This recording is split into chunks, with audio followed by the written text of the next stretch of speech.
Do the legal part. Access to this webinar is for educational and informational purposes only.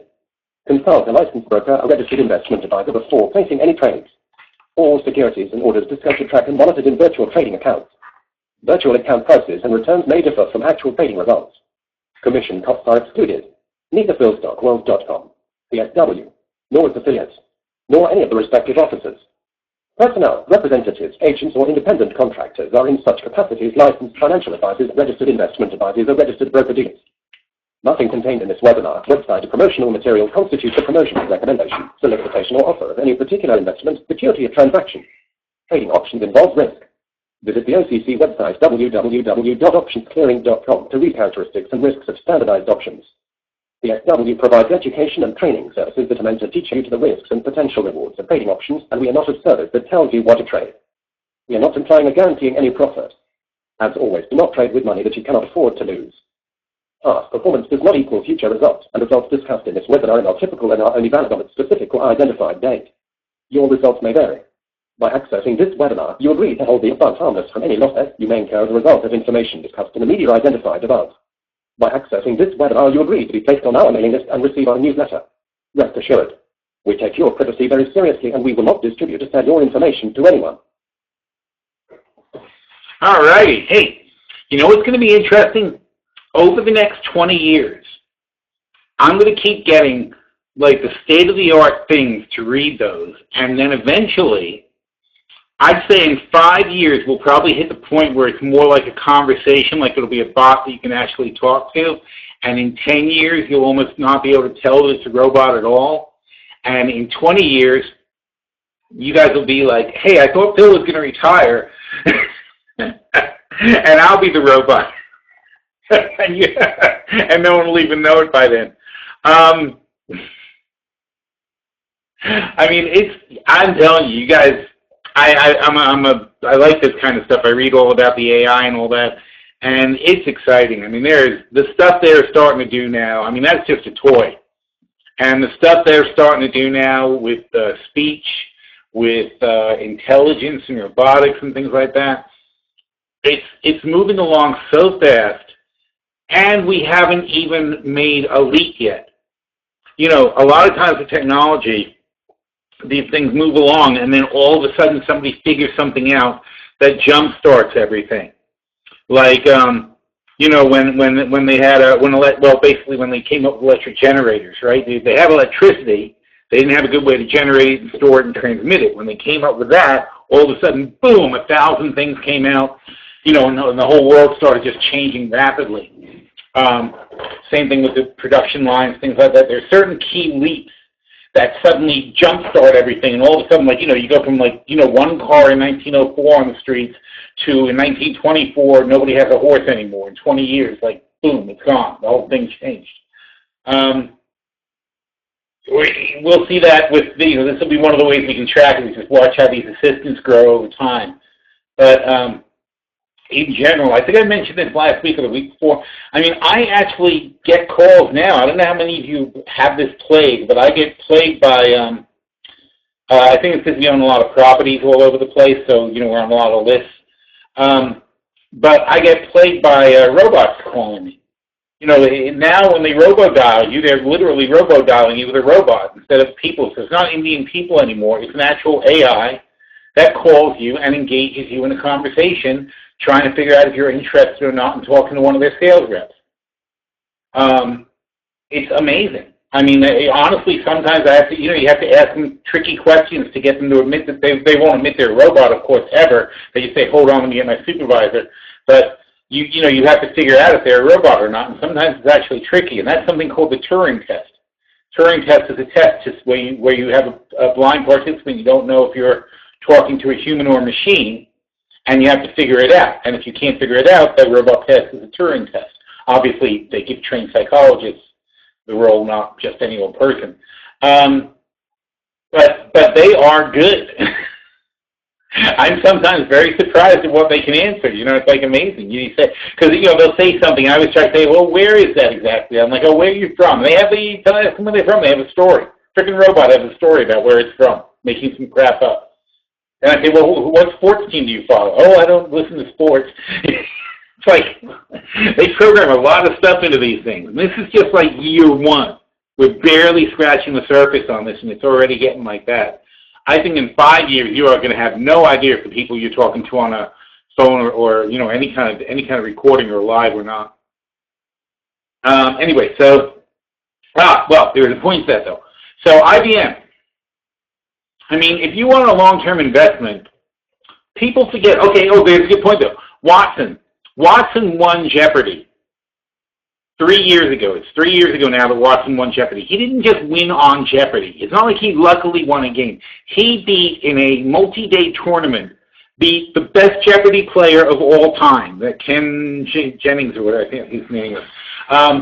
He was the best Jeopardy player they had ever had. It just so happened that concurrently he listed, just like, what is it, Casey Jones or something like that. He I don't know, John Henry with a hammer, right? It's just like John Henry with a hammer. He just so happened to live at the exact same moment in time. He became the champion at the exact same time a machine came along to replace it. And the thing kicked his ass. And I'm a Jeopardy fan, so I mean, I'm into the questions and all that. I mean, they were good, hard questions. The machine was faster, better, had a breadth of knowledge that was incredible, and it understood what he was talking about. That's freaking scary, and that was 3 years ago. They've massively improved it since then, and most of the calls that you're listening to when these things dial are Watson-driven calls. That's the AI behind these calls. IBM doesn't like that. IBM doesn't have commercials publicizing that part of their business, but you know this is why we started investing in IBM years ago, is because I said IBM is going to replace all the call centers in India, and then they're going to replace all the customer service people in America. They're going to replace every single person who takes your order at a drive-in window at every single fast food restaurant in America.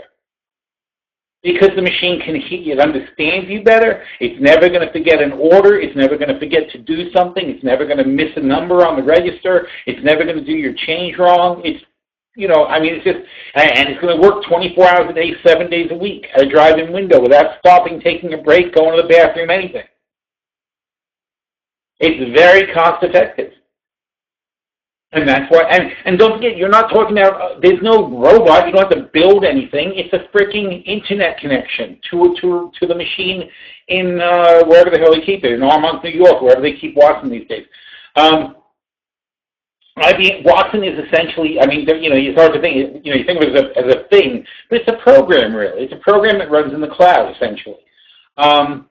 They run it on massive servers with huge processes, blah, blah, blah, but it's a robot that runs in the cloud. It's just a fancier cloud. So when they sell it to somebody, their cost of adding that service is zero. It's all profit. So you say, oh, what's the big deal for IBM? They replaced a couple of fast food workers. Those fast food workers still make, you talk about 3 shifts, you talk about a 24-hour window, and you replace 3 people times 24 hours, that's going to be at least $40,000, $50,000 a year for the restaurant. So if IBM says to them, I can replace your $50,000 employee for a $1,000 a month service contract on Watson, guy's going to go, well, sure, there's $30,000 in his pocket, $40,000 in his pocket. You know what most businesses are going to say? Well, what else can you replace? Let's look around. Let's find out what else you can replace for that kind of savings. And that's what's going to happen. And it's going to happen very, very suddenly from a macro perspective, and it's going to happen. It's going to be devastating for the global economy. It's going to be devastating for people who do those kind of jobs. Tens of millions of people are going to lose their jobs to these machines.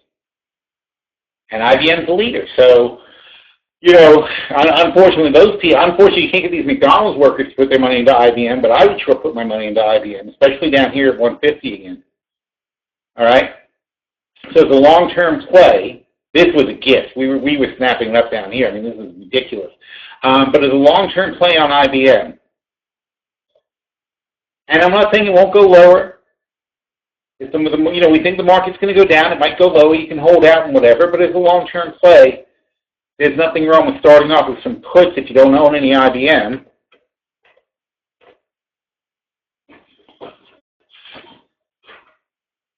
I mean, literally, this is a stock that's probably going to double in the next 5 years. So, you know, because any bet you make on it is a good bet. But IBM's at 150. You can sell the 130 puts, 2019 130 puts for $13.50. That nets you in for 120 minus 350, 116.50. So that nets you in for 116.50, which is 25% below the current price. And now go back to that chart and think about where that puts you. So 116.50 is here. Okay? That's, even if it happens again, so what? Okay, even if we have a big, we have a big crash, the whole market crash back here. Even if we have a big crash and people lose faith or something goes wrong, whatever, whatever, it's fine. This is a fine place to be owning IBM. So if you want a nice long-term portfolio investment, and they do pay a little bit of a dividend, I forget how much it is, but it's a couple of percent. IBM. What? Oh, wow. 3.6%. Oh. So it's a no-brainer. I mean, how could you not want to own these guys? And again, this is one of those companies here, their PE is 12. Okay, I know the world is all about the growth stories, right? But their PE is 12. Amazon's PE is 120. You're paying 1/10 as much for dollar profit from IBM as you are from Amazon. And IBM, I bet, will grow faster than Amazon. I know that sounds crazy, but IBM will get to $300 billion before Amazon.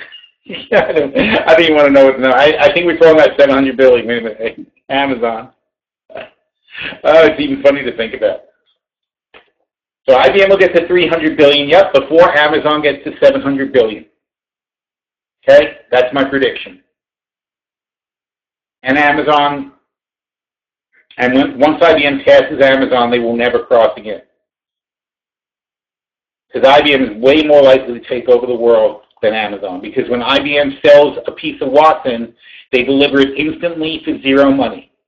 Yet they'll get paid $1,000 a month by whoever they deliver it to. Okay, that is a markup. And once they cover their cost, just like Amazon with their web services, right? Once they cover their cost, then everything else is gravy. So they've got the subscription model, they've got the cheap cost of sales, cheap cost of delivery, they got the web service, they have every good part of Amazon is already in IBM. Not to mention they do like 50 other things that make them money too, but that's the number one thing that's going to drive the growth of that company is Watson and these services. And those millions of people who lose their jobs, even if those millions of people are getting $20,000 each, no, let's say $10,000 each. Okay, so 1 million people getting $10,000 each is $10 billion. So let's say IBM gets 25% of that revenue. That's $2.5 billion of additional revenue for every million jobs they replace. They replace 10 million jobs. That's, whatever the hell, $25 billion in additional revenue. That makes IBM about as big as Apple at that point. That's how they get to That's how they get to 300 billion, like very fast. And very fast meaning like within 5 years. I mean, not but very fast in a normal world. That's fast. How's the market doing? Oh, yuck! What now? Oh, the Fed. Did the Fed do it? No, the Fed didn't do their thing. People getting mortgaged into the Fed. Weird. So weird. Oh, what are we going to do? We were going to go long on gasoline. Yeah, right at that 145 mark. I want to go long on gasoline. I kind of think we should probably wait for the Fed, though, and see what happens. I do like gasoline long here at 145. I'm going to like it a lot better if it's at 140. So it's a tight stop at 145. Not that we're at it yet. But if we go over 145, it'll be a tight stop going up. But ideally, I'd much rather play it off of this line, which is 140. So we'll see how that goes. This is disaster. What would I say? I mean, what did I say this morning, right? If this breaks, doom, D-O-O-M, exclamation points, right? These are the lines I said if they break, it's going to get ugly. And they broke, and it's getting ugly. It's not complicated. I don't know why everybody thinks this stuff is hard. All right, questions. FTR, yes, we would absolutely take a position in FTR. Let's see. We were talking about FTR this morning in chat. Where's chat? Here we are.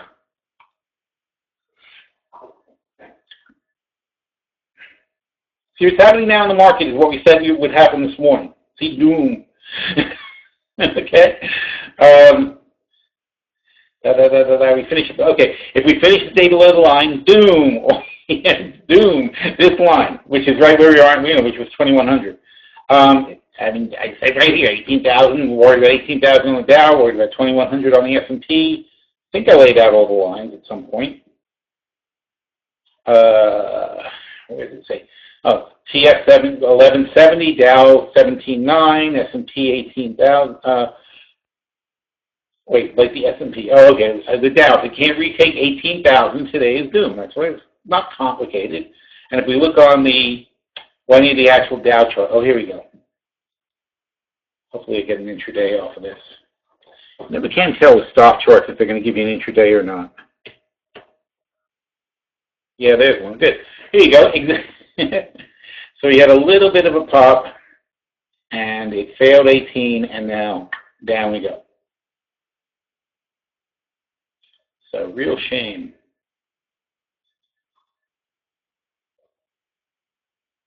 So let's see. Oh, FTR, right. I'm sorry. We were supposed to look at FTR. So then we had a bigger discussion. I really should have made this a top trade, actually. FTR. Oh, here. So this is my first comment of the morning. I think it was, yeah, this is my first comment of the morning. We had a trade idea for CCJ, where we added to the long-term portfolio, and it's flying up since then. And we had FT, because CCJ gave a surprisingly good report. They earned 30 cents a share in 1 quarter. It's an $8 stock. They earned 30 cents a share in 1 quarter. This is another sub PE 10 company. Okay, uranium was on the outs, and for reasons that we've gone into a long time ago. Frankly, we were in CCJ, oh God, I think we were in it from last year around here. It went up a bit, then it went back down. We got sick of them here and got out. We gave up on them because they just weren't going anywhere. And thank goodness we did, because then they went much lower. But now 20% below where we got out, we're interested again. Especially as we took that little dip to 750 where it was just silly this morning. Frontier. So Frontier, for God knows what reason. I mean, again, this is a company that made 12 cents a share. Okay? They just did a big acquisition, okay? They got a whole bunch of stuff going on. People doing acquisitions are hard, especially when you're a small company and you do a massive acquisition. It's very disruptive. Okay, so they made 12 cents a share. They're rapidly turning back to profitability after doing the acquisition. The shares are only $4. They were $4 anyway this morning.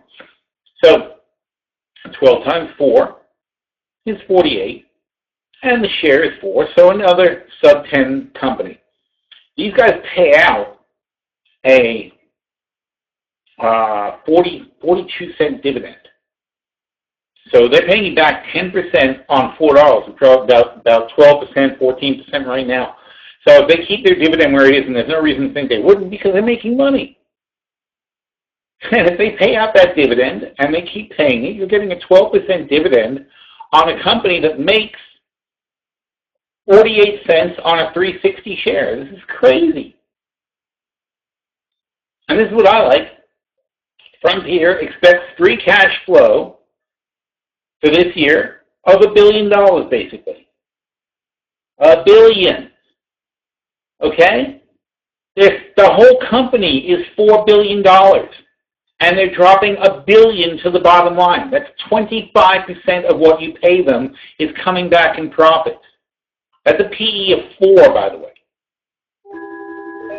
Shoot, why is that ringing? That's not supposed to be. I'll stop in a minute. Sorry, it's my business line. Sorry, so where was that trade on that, though? Did we not do a trade? We already have trades, but I thought we made a new one.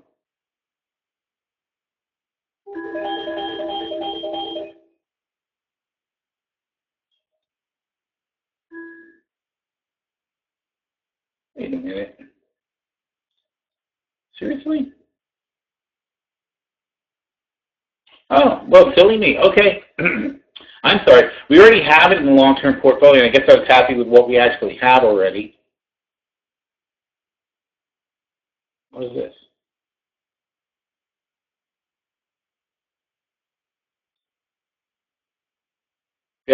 We have a long-term portfolio and the options opportunity portfolio.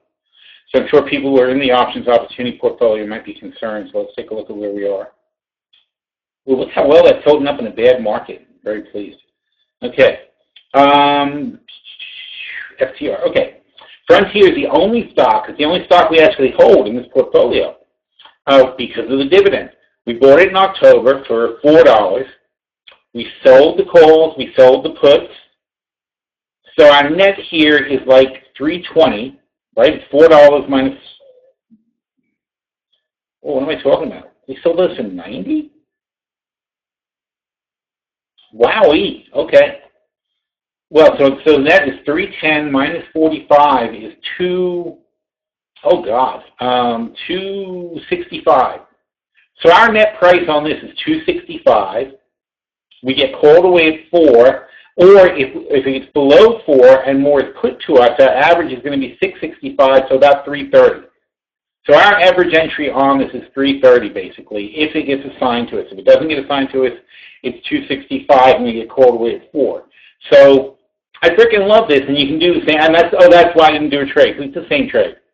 Because why would you not do this? So currently, if you do it, you buy it for $355. You can sell the 350 calls too instead. You get more money.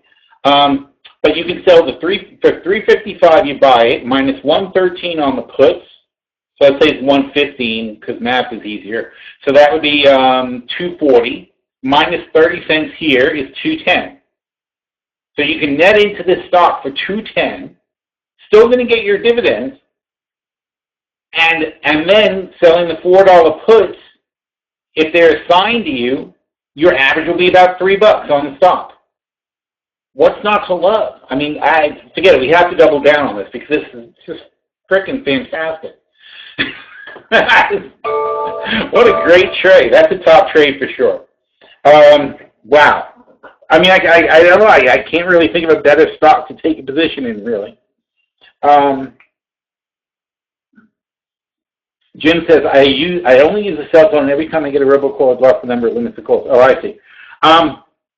You block the actual number that's calling you. How do you know it's a you know it's a robocall when you pick it up. Okay. This is my house phone. I don't have this problem. If I have this problem on my cell phone, I throw my cell phone in the river. But it's my home line. I have a home line and office line. The one that just rang is my office. The home line is completely disconnected in this room. The home line just gets so much junk call, and maybe it's because the kids put it down on application forms and things.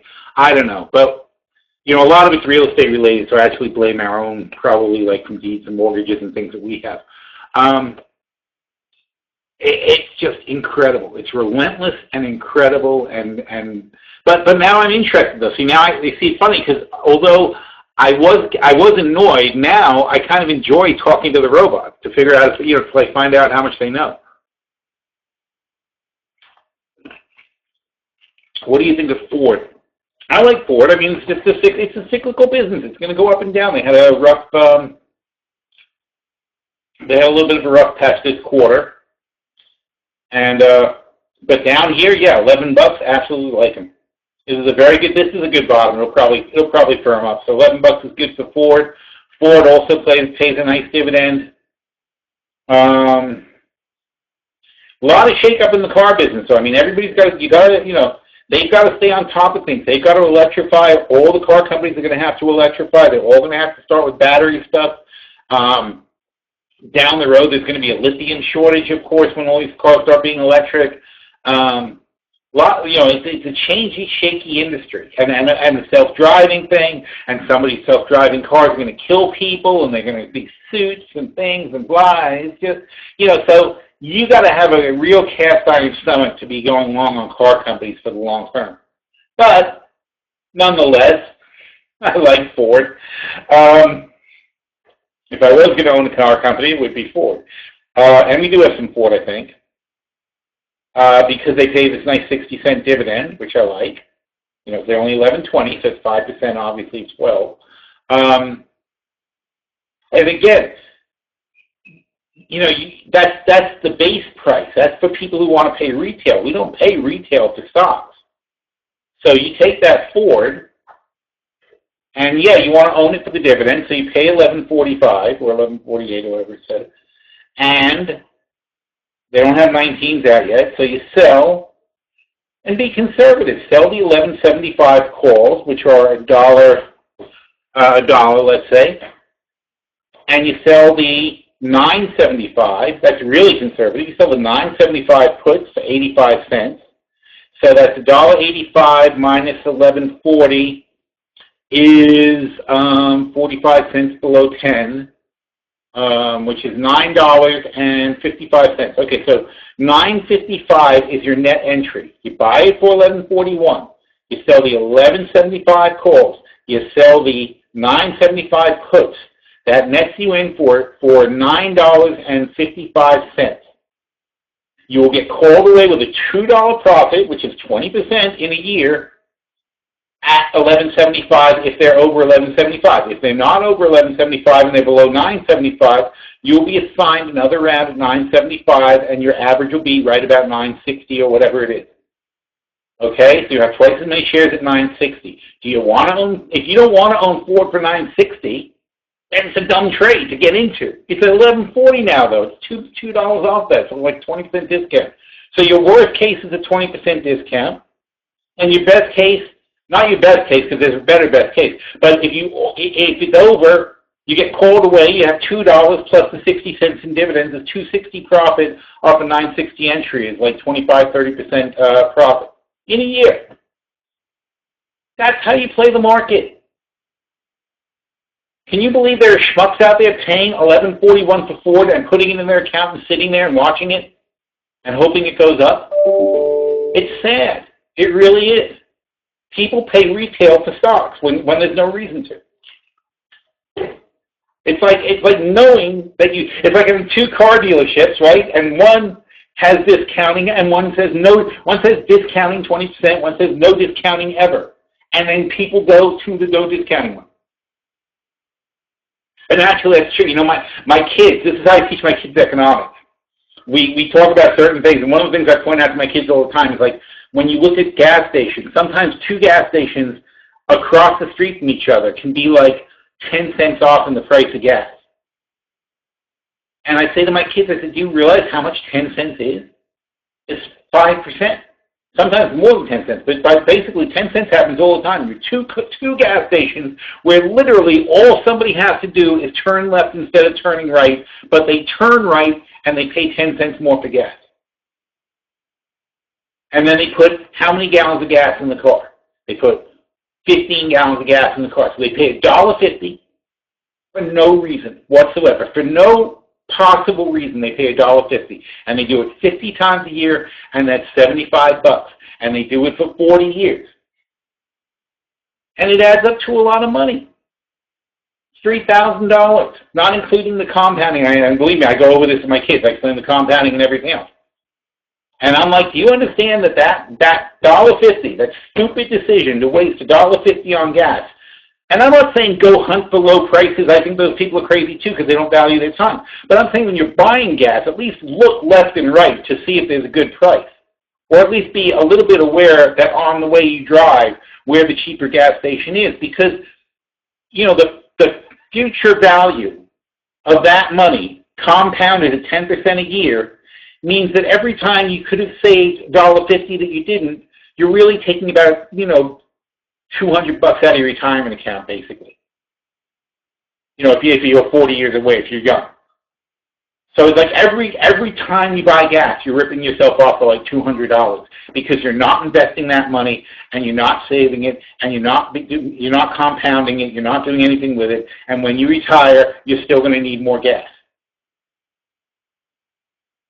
Life is a series of good and bad decisions, and there's so much of the outcome of it that you can affect. And as dumb as that is, it's just as dumb to pay retail for stocks. Probably dumber because it's a lot bigger numbers. Because I'm telling you how you can buy Ford for $9.60, worst case $9.60, versus there are people paying $11.40 for it right now and not thinking twice. Because options are too complicated. I don't understand. It's not complicated.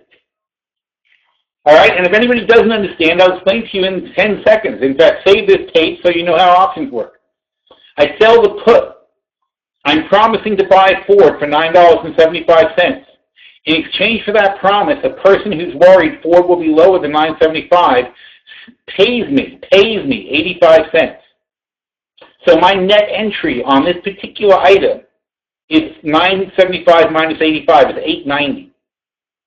So I'm essentially promising to buy it for $8.90, $2.50 off, about 25% or more off the current price. So I'm promising to buy. So right there, I'm promising to buy Ford for a 25% discount. If I don't buy it, I keep the 85 cents. I either get to buy Ford for a 25% discount, or because I promised to do so, I get to keep the 85 cents, which is 10% of the price of Ford anyway, for doing nothing, not even owning the stock. Promising to own the stock if it gets cheaper. That's what a put is. Now, what's a call? A call is I buy Ford for $11.41, and I promise to sell it to a guy for $11.75. He's going to exercise his option, and again, he's paying me for the right to buy Ford from me for $11.75. It's currently $11.40. So he's paying me $1. That means he's net paying me $12.75. So if I buy Ford today, and tomorrow this guy takes my Ford away from me, and he has to give me, he can only take it away from me for $11.75. So he would have to pay me another $11.75 and take my stock. So if tomorrow he does that, do I care? No. Make him like 15% in a day. That's obviously not going to happen, though. What he's doing is he's hoping, he's spending $1 because he thinks Ford will be much higher than $11.75. And if you look at the chart, that's a reasonable thing to think. So he thinks Ford will be significantly higher than $11.75, and he's using the leverage of that $1, because if it goes to $12.75, he makes $2. He gets $2 back. He makes 100% without having to buy Ford. So that's great for him. But from our point of view, I don't care what he makes. It's not my problem. I care what I make. So by buying Ford for $11.40 and selling him a call for $1, I'm dropping my basis to $10.40. So now if he calls me away at $11.75, I have a $1.35 profit. That's 13-14%. Plus, if I collect the dividend along the way, it's another 5%. So now I'm up to 18% just on the short put, just selling the short call. But I combine that with the short put, and now I'm up to a 30% potential upside if Ford goes higher. If Ford goes lower, I do have to buy more Ford stock, but my net average cost on the whole thing ends up being $9.60. And that's it. That's all we're doing. Most of our trades are very simple things like that. We set up a nice combination that lowers our cost basis, gives us some protection, and gives us some upside leverage. And you can do all those things at the same time using options. And if you don't do it, you're wasting a fortune. It sounds harsh, but it's true. You're completely wasting money. You're throwing it down the toilet for no reason. And then the other thing people say is, oh, I might miss out on a big rally because I capped my gain at $11.75, right? No, you didn't cap your gain at $11.75. You capped your gain at 30%. Okay? And you do this year after year after year. And I don't care what kind of rally you're missing out. Nobody is making 30% a year consistently. Nobody. Because if you were making 30% consistently, anybody who starts out with $100,000 today would have $10 million in 10 years. So no, that doesn't happen. Well, actually, I'll show you. Well, let's see what it is exactly. I'll tell you it's probably not 10 million in 10 years, but whatever it is. At 30%, it's going to be a lot. So compound.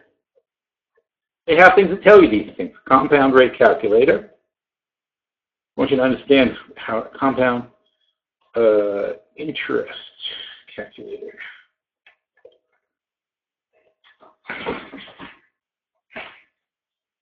So you can always see how much the effect of something is.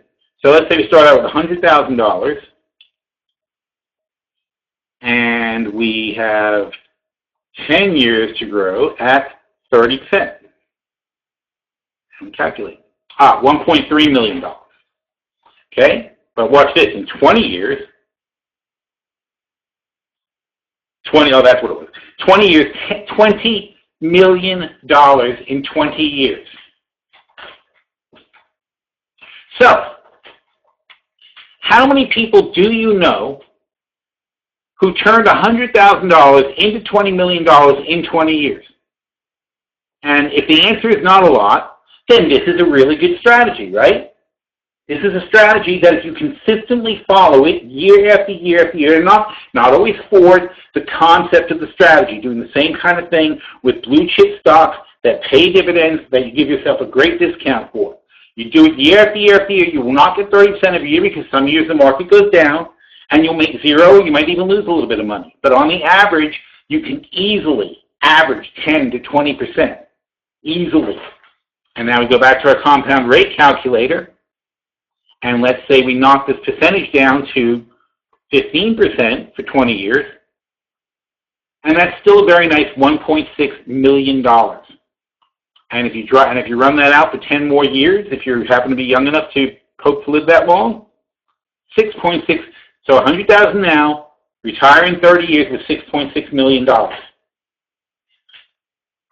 Now, as a benchmark for that, my dad bought a house in 1976, I think it was, for about $75,000.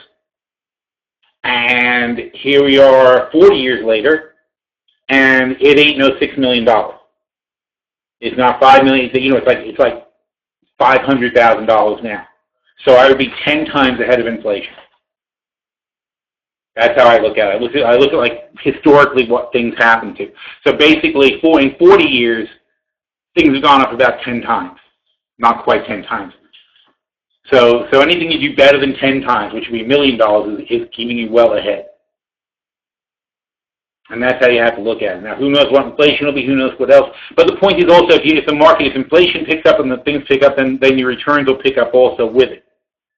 That's good too. And also, if inflation is moving forward and the prices are getting higher, the market will expand, and you'll have more years at 30% and less years at 0, which will bring your average up too. So, and every percentage. Look how important a percentage is here. Go to 16% and calculate it. Not $8.5 million. You go to 18%, $14 million. So every little gain here and there matters. But again, this is that gas station thing, right? Because what am I telling you to do? I'm telling you to save 20% every time you buy a stock. Is that going to improve your returns or hurt your returns if you save 20% every time you buy a stock? And if it's going to improve your returns, even if it only improves it a few percent, look at the difference between 15, watch the number, 15, 6.6 million, and 18. That's what happens when you improve your performance by 3%. You double your rate of return. And if we get it up to 21, 30 million, doubling it again.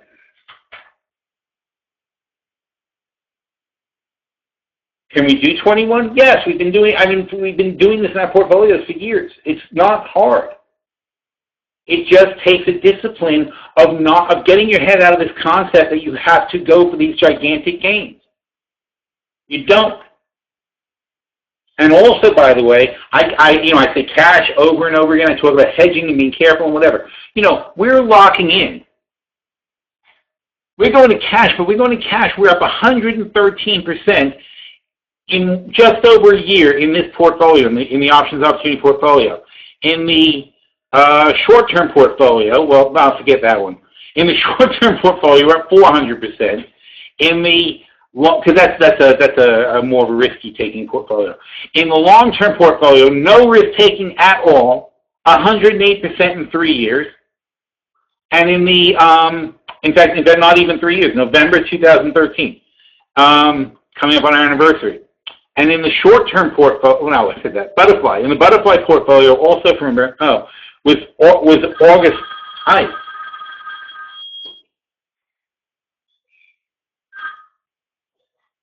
didn't turn anything off today. So this one's 3 years old too, a little bit over 3 years, 200% in the Butterfly. And this is our most conservative portfolio, but it had an extra year, so it grew a lot more. Every single play in here is hedged to the max. It's just hedged against itself, basically.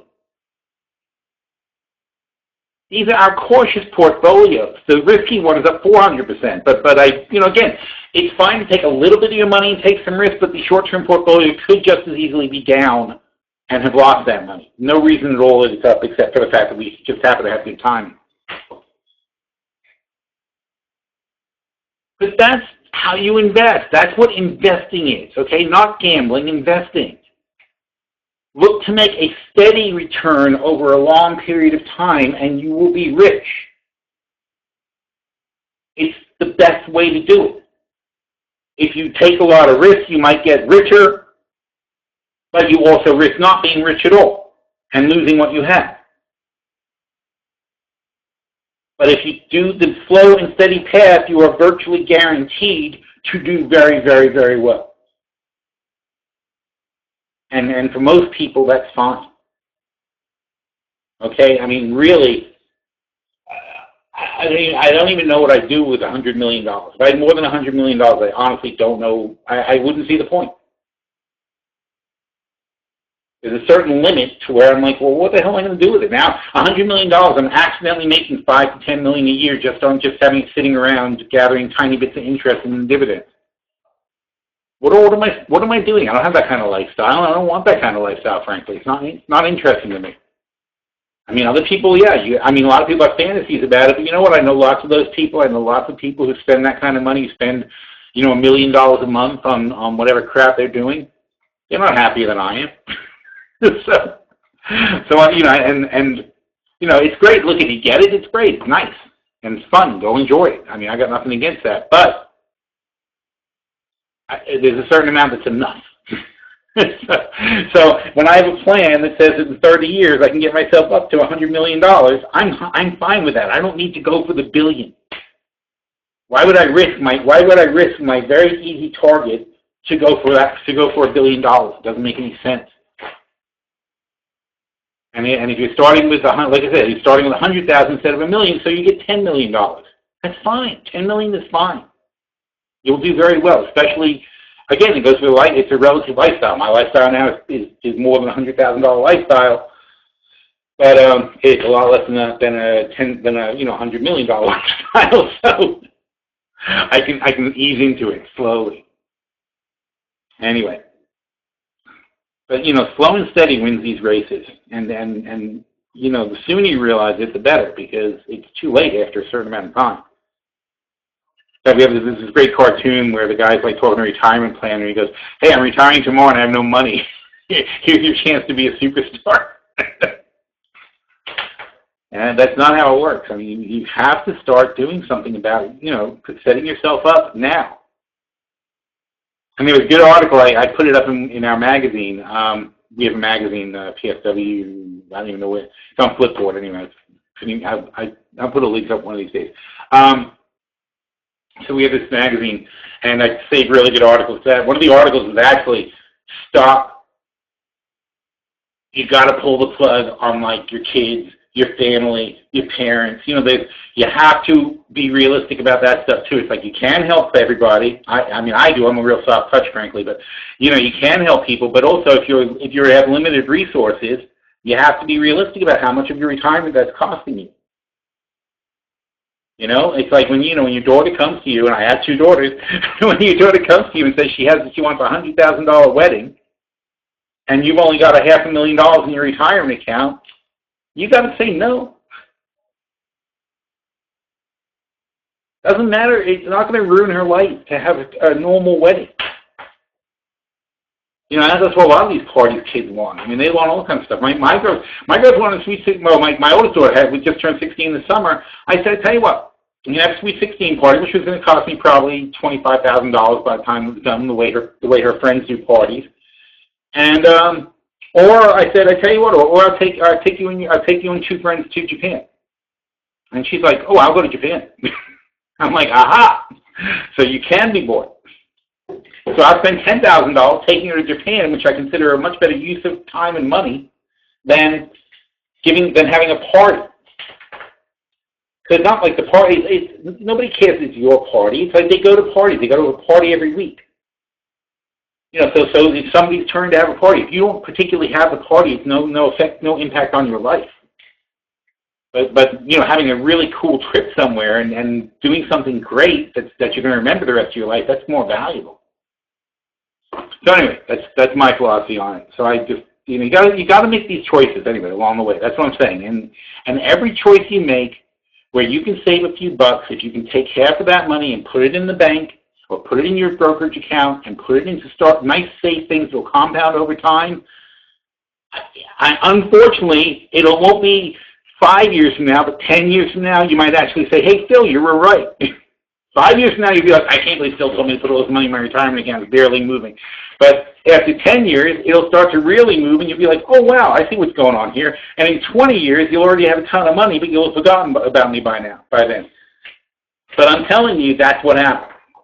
It's just math. Play with these things. You know, this is a Money Chimp compound rate calculator, and you should really refer to these all the time and start thinking about what things really cost you, and think about the trade-off costs you make in life. All right, so there's my pitch. I only use cell phone every time. Oh, okay, sorry. We talked about a good time to buy. As a new subscriber to the option opportunity, I have several bulk hole spreads. Do you have any suggestions for a hedge for the portfolio? Yeah, I mean, we have hedges. I mean, we have a TZA and SQQQ, right? So if you look at and I'm very pleased because we're very well balanced. Our overall positions, and I know it's tricky when look, we went up more. Yeah, that's funny. It was 113 something before, now it's 114, so we're gaining. What's the market doing? I haven't even seen it. All right, I guess I should show you. Da-da-da-da-da. I love making money while I'm talking. It's great. Okay, cool. Still not gasoline. Damn it. I want to be long on gasoline, and the Fed's coming out very shortly. We did natural gas today. Where's that natural gas? It's back to 282. Damn it. See, we started the morning with a natural gas trade, and still have it in here. NG, look, $670 first thing in the morning. That was nice. We caught this one from this line, 280. I wrote it in the Morning Post, and somewhere around here, I guess, obviously, I had two. Well, at one point, I had 2 contracts that went down. I bought another one. But anyway, so maybe so I made a little bit more than the $500 we plan to make on this move. So that's what we do. We take the line, we played the line, it went up, we took our money, and we're done. And now it's coming back down, and we'll do it again if we get a nice drop back to the line. But if not, I like gasoline. So I remember I said I wanted to wait for the Fed. That's discipline, which is hard because we're right there. Right on the line I want to play. I want to play 145 north. But I also want tight stops below it because I don't trust it. What were we talking about? Oh, yes, hedges, right. So, TZA. Wow, that's way up. Wow, I didn't know we were so profitable on that one. Okay, well, that one's not good for a new one. How's SQQ? Here's SQQ. These prices are not necessarily good prices. You can probably do better. So I like this one. This is March, the March 12 calls, and we sold the January 20 calls. You could actually sell something lower in January to get a better price. So let's take a look at that one. That's still a realistic play. So as a hedge, I would probably select the SQQs. And if I was doing that from scratch,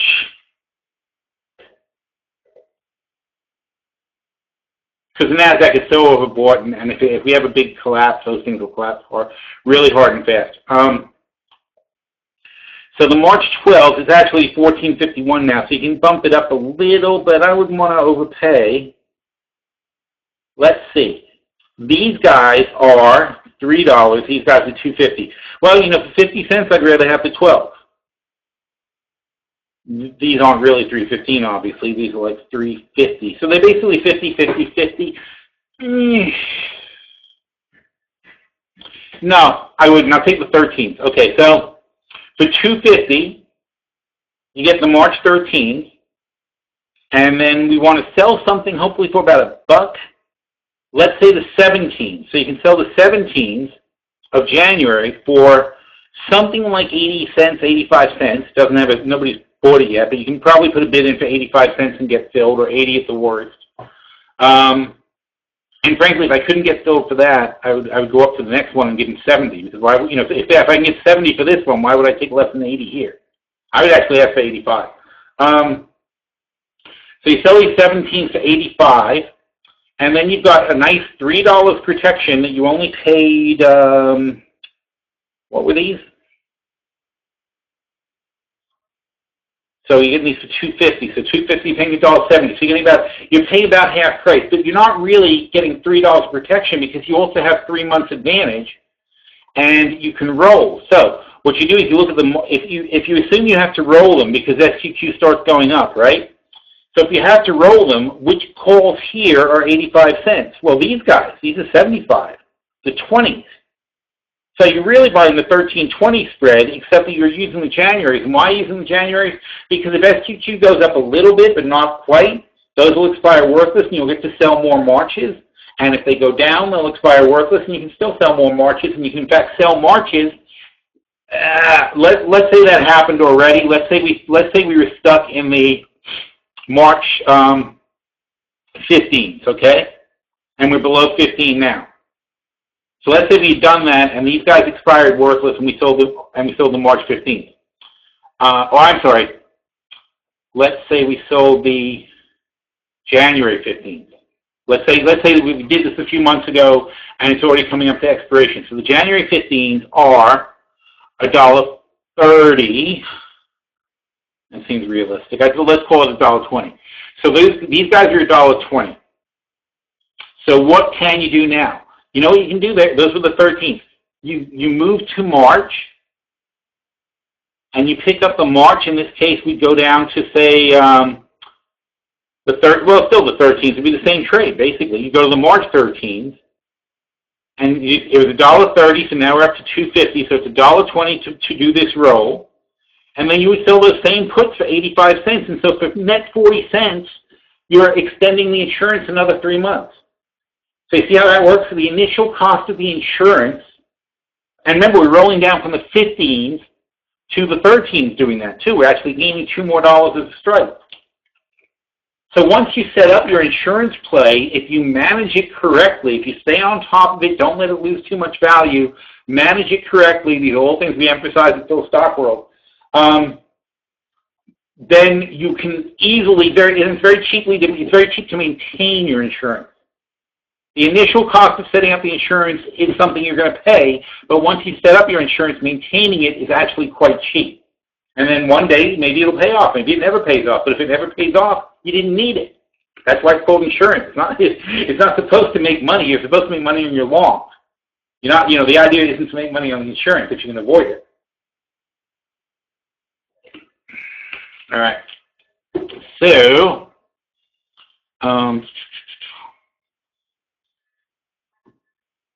people getting settled. The Fed any minute now. Damn it. Okay. Boy, time flies. I don't even know why I'm bothering with this. I'm going to turn on the sound. Fed decision imminent, it says on TV.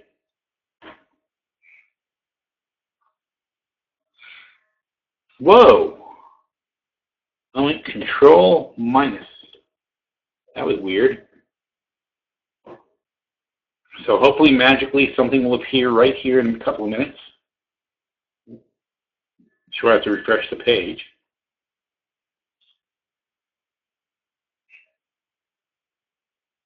Wow, look at all this stuff. All right. Is there a service that blocks robocalls or landline lines? Oh, there is a service. Ask for a code to be dialed before letting call go through. One ring only. Yeah, but I don't want one. I understand it's probably better. It's one ring and then it gets knocked off. Is a service called robo? Is that what you're saying? I want no rings. Once I get bored talking to robots, which I'm actually very into right now, but once I get bored talking to robots, I am planning on disconnecting that line. I'm just sick of it. It's just that one line I have this problem with. And then I'm just going to leave the main line to be voice to be everybody's cell phone, which it really is anyway. I mean, I listen to about 100 messages on the answer machine, and there was one from my mother, and she knows all our other numbers. There was the only person who called on that line that wasn't a junk call. Because we don't even, because we get so much junk call on that line, everybody in the house has a habit of giving out their personal numbers instead if they want to talk to somebody. And the pizza people. That's right. They're pizza people, too. So we can always give them another number. Not that I want to. Yeah, that's where it gets to trouble, because then once you have these private lines, I'm like, I don't really want to give you that number. And that's what it is now. I use that line for, junk.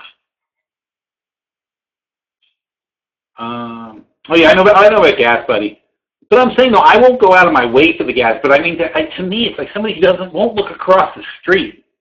Somebody's sitting there waiting to make a left turn into a gas station when a right turn is cheaper. People.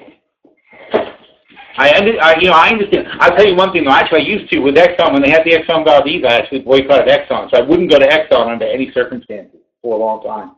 Oh, here we go.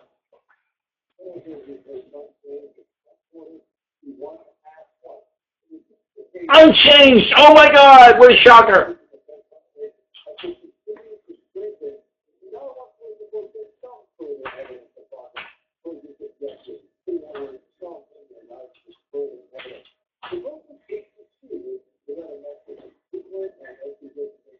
Mester and George wanted to raise rates now. Otherwise, it was 8-2. Well, we'll find that in a second. I'll look at it. Oh, there it is already. Look at this.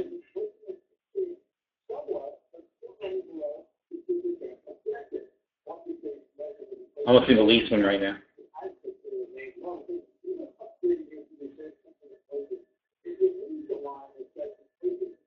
Okay, so the thought is that they're sending a signal that there will be a December rate hike. That this statement basically is consistent with what everybody thinks, that we're going to have a hike in December. It's done. The cost of increasing continues to strengthen. Inflation is rising modestly, which is a lot more than we don't see any inflation last time.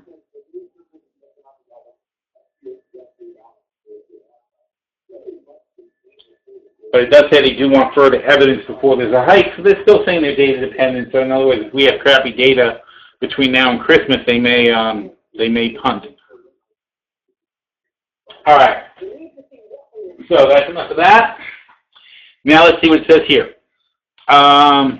Labor market continued to strengthen. Growth of economic activity has picked up in the first half, although unemployment rate. Don't forget, when we read these, we have to think very hard about what has changed since then. But since the meeting was today, this meeting was yesterday and today, so this isn't like a beige book report, okay? This is up-to-the-minute information. So this is what they think about the economy right this second.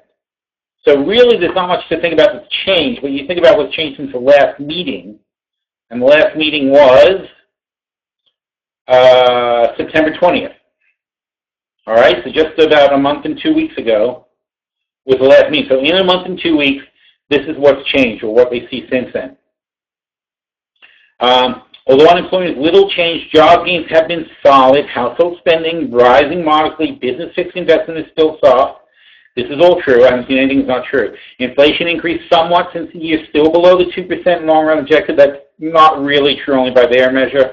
Partly reflecting early declines in energy prices and non-energy imports, and obviously energy prices are back in the toilet. Market-based measures of inflation compensation have moved up, remain low. Most survey measures of longer-term inflation expectations will change in the balance. So, yeah, all true. Consistent with its mandate, the committee seeks to foster massive employment price, blah, blah, blah. Committee expects general adjustments, blah, blah, blah, strengthen somewhat. Okay. Economic activity expanded at a moderate pace. Labor market will strengthen somewhat further. They're very worried about this. This is not good for them. They don't want wages suddenly rising. Inflation expected to rise 2% over the medium term. That's given import prices dissipate and other markets strengthen further. Near-term risks to the economic outlook are roughly balanced. And the committee continues to closely monitor it, blah, blah, blah. Against this backdrop, they're maintaining the target. Committee judges' case for an increase has continued to strengthen, but decided for the time being to wait until further evidence of continued strength. That's an interesting statement because they're really saying that they could be swayed to not raise rates in December. I think this is actually bullish, or bullish in that, you know, the way they like to have free money. But this, to me, is less than I expected as far as them deciding they're going to raise rates in December. It's not being interpreted that way for some reason, but that line right there, to still say they're data dependent when they know the next meeting is in like 30 days, that's a little bit dishonest.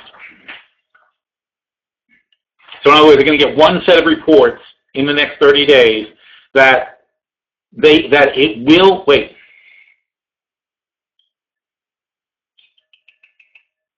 Where did I read that? Okay, wait for some further evidence of continued progress. So by that statement, they're saying, and I'm not being nitpicky, but that's not what I expected to see here. By that statement, they're saying that they need, 8 out of 10 of these people said this, that they need more evidence.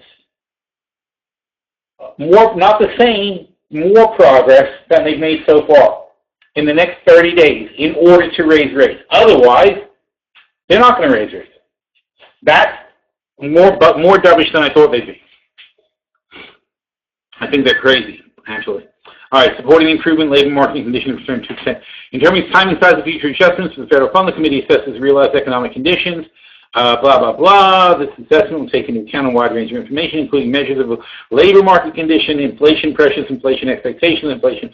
All right, so we know inflation is going down because of oil. So that's not going to make it happen.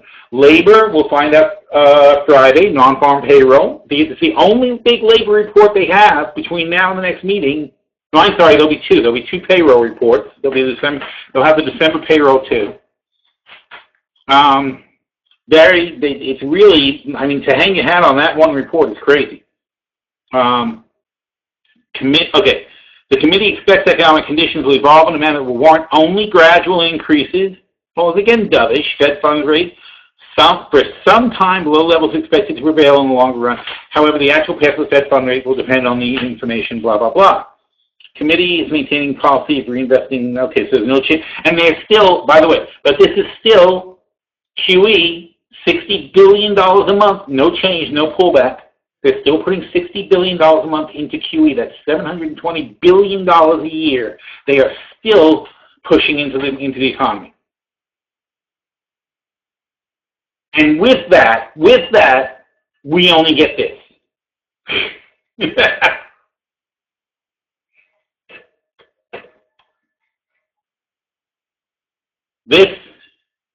This is what you get for $720 billion. That is not encouraging.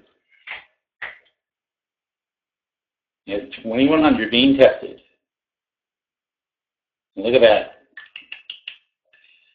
Very, very, very bad if that fails, folks. All right. So enough of that nonsense. So nothing from the Fed. I think it was more dovish than it's being taken as. Certainly a good reason to go with the with RB. Where's our RB? How's it looking? All right. Why am I looking on my other computer? Should be looking on this one for you guys. All right. RB 144.68. Let's buy it. Okay, so there's nothing in the Fed to make me not buy gasoline. And to a large extent, this is just our Wednesday trade. It's, sometimes gasoline usually bottoms at some point. I'm just being arbitrary right now, buying it. Oh, there you go. Okay, good deal. So 144.70. Gasoline usually bottoms out on Wednesday or Thursday. Sometimes it doesn't bottom out until after the natural gas report, so we could go lower.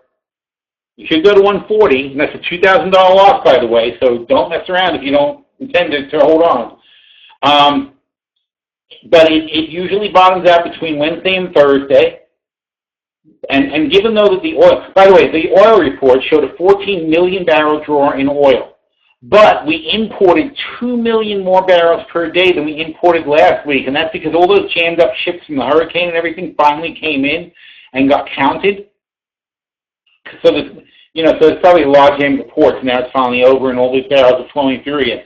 So that was the entire reason. Other than that, there was a 3 million barrel draw in gasoline and a 3 million barrel draw in distillate. So if you take away the 14 million additional barrels that were imported for the week, we had a net 6 million barrel draw, and it was all based on product. So it's not bearish. And there was nothing in that report that should have been. Now, this silliness, I talked about that yesterday, this is from a fire. They had a pipeline caught fire, for the second time the same pipeline caught fire. So the pipeline started out, and we're 142 about. So there's a pipeline fire, it spiked up, went here, we shorted oil yesterday, made all this money. Gasoline. And now we're back to 144. And like I said, here's where the pipeline fire started. So the real price, 1425-ish, that's the real price for gasoline. Take out that noise. It's just noise. It means nothing. I mean, there's a pipeline caught fire. They have other pipelines. It only affected one region. It affected them for a few days. It's not a big deal. And plus, we have a ton of gasoline in storage. We have storage up to our eyeballs of all this stuff. It's completely inconsequential. This is why you have storage. You have storage so you don't have to freak out when something like this happens. That's the whole reason to have storage facilities in the first place. Anyway, so this is our strategy. We're just going to pick up one. I'm looking to get back to like maybe $1.40. I'm getting back to $1.50 over the weekend. If we go lower, I think by 1445 we should stop out, which is not far. It's down here. 1445 is down here. I think about 1445 we should stop out, and then hopefully we'll be able to get in around 140. But I'm looking to get back to at least 150. I think into the weekend. And that's usually what happens. Usually by later in the afternoon on Thursday. So it's a little early. It's a little jump in the gun to get in now, but I just want to do it for the webinar to be official. It's a little bit jumping the gun, but usually by Thursday afternoon, between Thursday afternoon and Friday, you'll usually get a nickel run up in gasoline. And by the way, 2.5 cent run in gasoline that pays you $1,000 a contract. So that's what we're looking for here. We're looking for like maybe, you make $500, $800 on this trade. Get out and take the money. That's a great trade. Okay, you don't need to shoot for the moon. You can practically do that trade every single week. Let's see. Is there a link to the OOP portfolio? Well, of course there is. There's a link to it in, it's in, if you're a Seeking Alpha person, it's over on Seeking Alpha. It's like under my profile there. And if you're in PSW, go to the portfolio tab.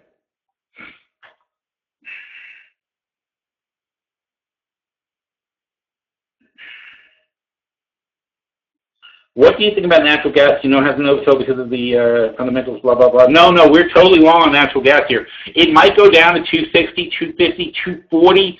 Don't care. Okay? It's their bad time of year. And in the long run, in fact, we'll go back to that. Oh, here you go. Look at that. That was easy. Here's our UNG play for the day. And UNG, we're selling the 2019 puts, 10 of them, 1/3 as many. We're selling 2019 puts for $1.50, the $7 puts. we're buying 30, so 3 times more of the 2018 710 spread. So the 710 spread is $1, and then we're basically taking 50 cents, 1/3. We're taking 50 cents off of each one, so the net is 50 cents on the $3 spread. So our upside is $250, which is 500%. So our upside is to make 500% back on our cash if UNG gets to 10 in next January. All right, it's practically 10 a year. We don't think this channel is breaking, okay? This is just a normal fall sell-off in the grand scheme of things. And let's see if I had it somewhere else. I even laid out here, and please don't do this if you're not a real serious options trader, but I even laid out here the full rolling strategy for natural gas. This was at 11 o'clock in member chat. So here we are. Here, see October, November, December? This is what natural gas does if you don't have hurricanes. Because it gets really pumped up into hurricane season. Then if there's no hurricanes, it's all disappointment and it crashes. So that's where we are now. No hurricanes, big disappointment and it crashes. No production was shut down. Now you go back to the reality of where we are. But that doesn't change the major uptrend. And the major uptrend is that we're exporting more and more natural gas every single day. And more natural gas is being used to generate electricity in this country because we're using more electricity and less gasoline in our cars. And in the homes, they're going, solar in the homes and all this other stuff. We're generating more and more electricity for a lot of purposes. And soon they're going to have compressed natural gas buses, compressed natural gas trucks. So demand is generally on the upswing, and supply is being shipped out of the country.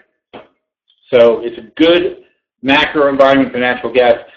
So even though it got too expensive here, came back down, it'll even out and get back on this little path here, and we're going to still be on our way to $4 next year. And so here I laid out how you do a building strategy to start getting into the NGV7, that's next July. And this morning they were at $3.01, so we started buying it at $3.01, and we have a whole plan for doubling down and getting into it and moving in, and we're going to just ride it out. Even if it gets low, we're going to stick with it and keep accumulating those. So that's our strategy there, and you can, if you're a member, you can go over here at 11 o'clock this morning, basically. Now, it's a UNG, right? Oh, I'm sorry, we did the UNG. So that's how we're playing natural gas. And then there's the UNG trade also.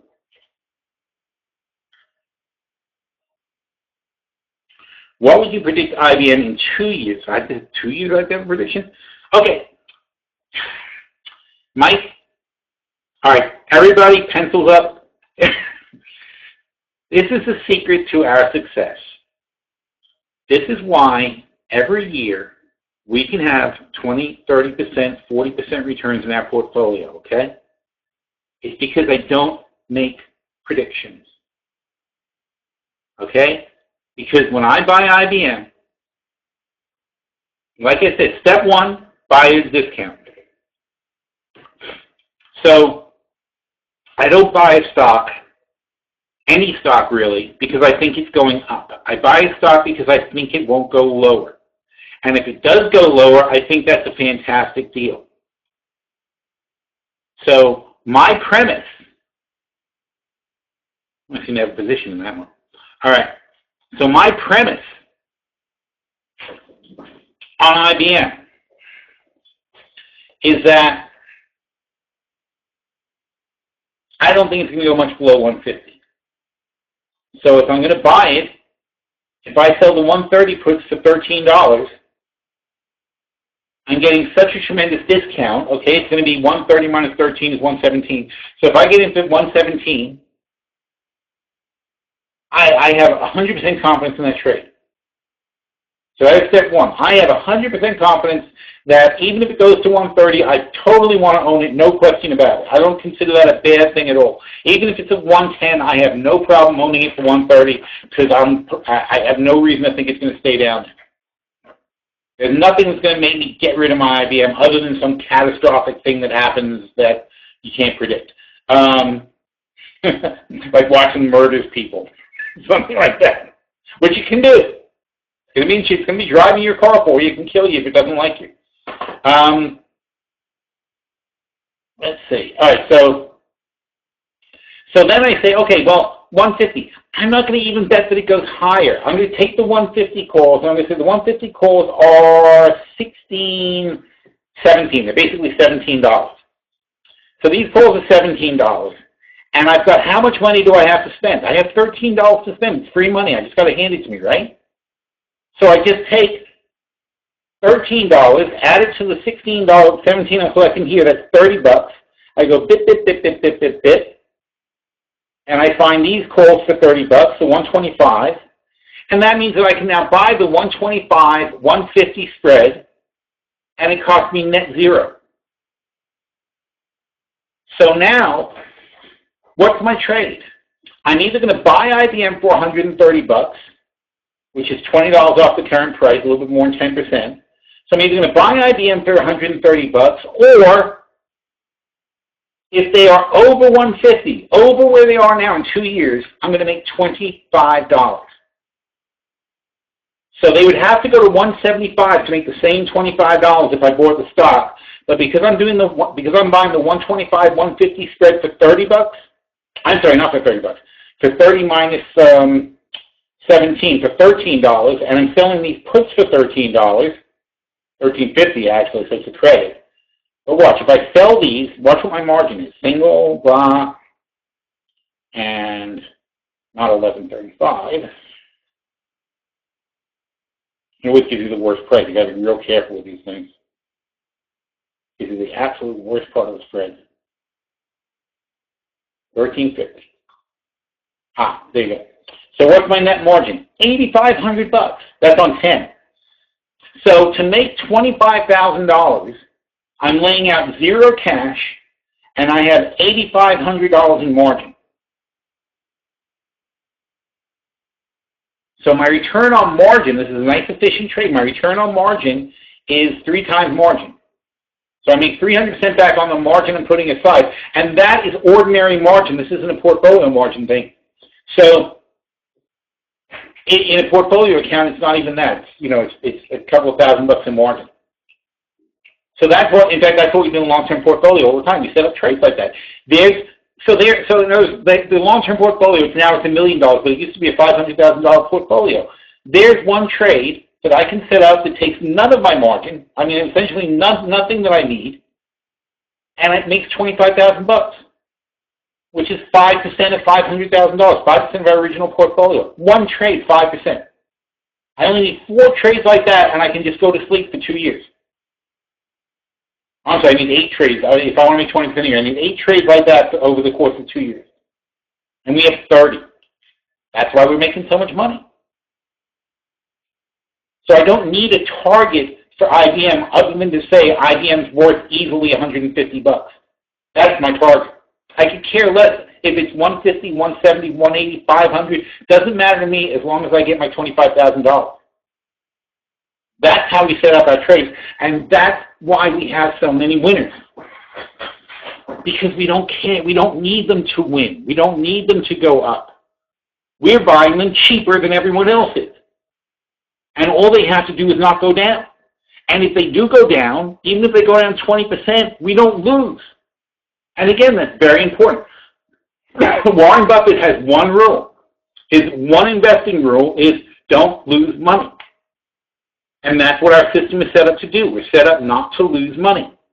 Doesn't matter. If you don't need to make money, don't lose it. Because like I said, you can make from zero. If you can make from 0 to 30% every single year consistently, then you will at least average around 15%. But don't forget, there aren't that many years when the market makes nothing. There aren't that many 0 years. But even in a down year, we make 0. 0 is our worst case. And because we make 20% in a flat market and 20% in an up market or 30% in an up market, we make more like 25% every year except for the down market years. And the down market years are few and far between, so our average is over 20% every single year. And that's the way it works because we're playing super conservative. And we're not paying premium. There's no premium. Obviously, there's no premium in that trade. We're not paying any cash. We're getting a discount. And by the way, since we're buying the 125 calls, even at 130, we still make money. We make the money from the 125. We make the $5 from the 125 to the 130, right? Even if it's that low, we still make money because we bought the 125 call. As long as these puts expire worthless, we make money. Our break even is actually 127.50 on a trade like that. So from 152 to 127.50 is like $25 off, basically. So it's like 14%. No, more than that. Anyway, not 20%, but it's not 14%. It's like 16%, I guess.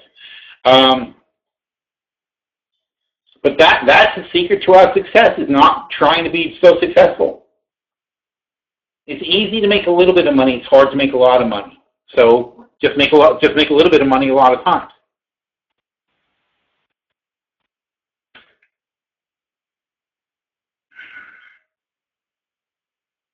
Natural gas, IBM, right? Okay, there we go. Phil, Gas Buddy, right? Said that. Gas Buddy, I know about Gas Buddy, but like I said, it's like I got you. I'm like because I'm a consultant. I charge $500 an hour to talk to people. So I literally think of every single second of my life as if it's like how much time I'm going to spend on that. And I'm the quickest guy in the world to hand somebody $20 and say, hey, go to the store for me and do this, because it's not worth $20 of my time. I'm always very acutely aware of how valuable my time is and what I should and what's the best way to utilize it. So Gas Buddy, unless it's going to significantly save me money, and by the way, I did actually pay more attention to it when gas was $4 and I could save $1 or say 50 cents, that mattered. But, for 10 cents, I'm not going to go out of my way to get gas. Actually, the Parking Buddy, though, I don't know if it's called Parking Buddy, but whatever it's called, in New York City, it's the freaking greatest thing. Now, that's significant because that thing will save you like $20. It shows you parking space. It shows you lots $20 cheaper than the other lots. And in New York, there's no reason not to do that.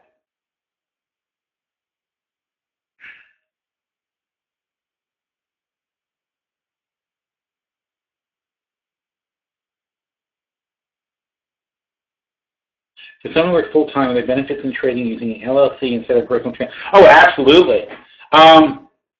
You have to look at a thing that's called, oh, man.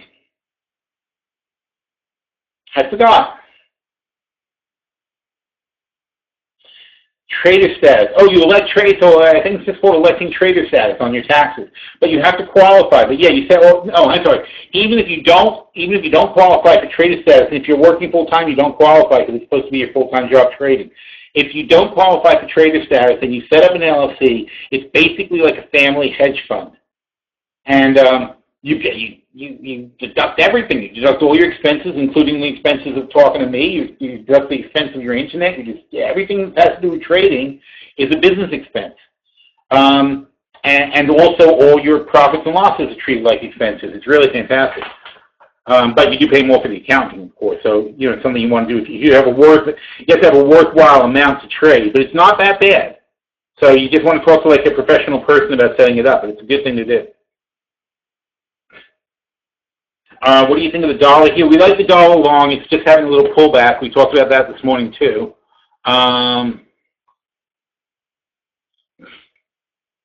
You got to think of things in the grand scheme of things. We're up from 94. Forget this spike down.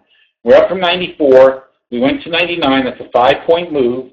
The 5% rule says you retrace 20% of your move is a weak retrace, so that would be 1 point to 98.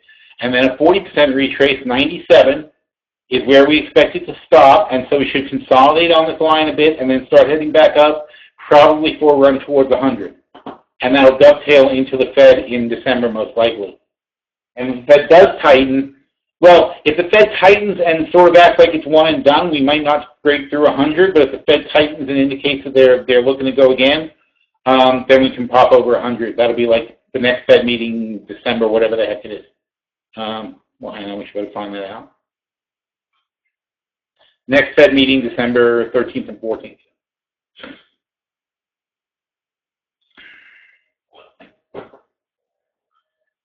Bank of America, we like better than other banks. Is the Fed afraid of the dollar going higher on a raise? No, they don't really care if the dollar goes higher. I mean, obviously they don't want it to go crazy, but it's not a big deal. In fact, frankly, the stronger dollar keeps inflation down. What's the Fed care about? They care about, the reality of what the Fed cares about is they care about keeping inflation in check, especially wage inflation. A strong dollar lowers the cost of the goods we buy overseas. We're an import economy. We're not an export economy. So for us, a strong dollar is good because our balance of trade is off by a mile, as Donald Trump keeps reminding us. But there's a reason for that. The reason our balance of trade sucks on the surface is because we moved our factories to China. All right, this is a very important point to make because nobody ever talks about this. In 1850, let's say, in New York City, children worked in the factories making things because that's what cheap labor was, okay? The factories were in the city. Cheap labor in the city was children. And when they ran out of children, they started putting women in the factories. And that was your cheap labor force. And you could pay women 10 cents on the dollar compared to men, and pay children 5 cents on the dollar compared to men. And that's how they had the factories. They used the cheapest possible labor. Now, when they started passing laws, those frickin' Democrats came into power, and they started passing laws against child labor and against wage inequality and things like that. And they outlawed slavery. I mean, come on. Equal rights, all this stuff, these horrible things the Democrats came and started doing to the poor factory owners. So the factory owners said, screw this, we're moving to Ohio, where we can take advantage of the Hicks. So they moved all their factories to the Midwest. And they exploited the people there until the government there finally said, hey, until those people started voting Democrat. That's why the cities vote Democrat, you know. That's why all the big cities are Democratic. The big cities got totally exploited and got pissed off and brought in people who did something about it. But anyway, so you get to the Midwest, and until those people managed to get new government in that would stop all the abuses, they abused those people. And then we're until like the 1960s when finally we're having a fairly consistent, unions and labor and so on and so forth are all over the country. This creeping horror of unions negotiating with management for fair wages and equal rights and blah, blah, blah. It's like, oh my God. So it was getting disgusting. And so they started moving the factories overseas where they could exploit some more people. Like, why? You don't need slaves when you can go to where the slaves used to be and go exploit those people directly. Why have a middleman? So then we moved out there, and now they have children working in Chinese factories and Vietnamese factories and so on and so forth. The whole cycle starts again. And when they're done with that, they'll go to Mars. But the thing is, we exported our labor pool 100 years ago when the city sent the manufacturing jobs to Ohio. That was more remote to New York City to send factory jobs to Ohio than it is for us to send factory jobs to China. Ohio is like a different world. Okay, people from the city needed spacesuits to go to Ohio back then. It was I mean, imagine the trip, the time it took you to go to Ohio and back, communicating with those people, getting out there, learning the language, whatever that accent is. It's a completely different thing. So back then, 100 years ago, going to Ohio was just the same thing as going to China. So we exported, and you know what? The cities did fine. They did fantastically. It was a great idea to export all the jobs. That's not what the problem is. The problem is that the cities, with their liberal bullshit agendas, educated their children to use the job, to learn how to do the jobs of the 20th century. And what we haven't done in Ohio is educate those children to do the jobs of the 21st century. Those factory jobs don't exist anymore.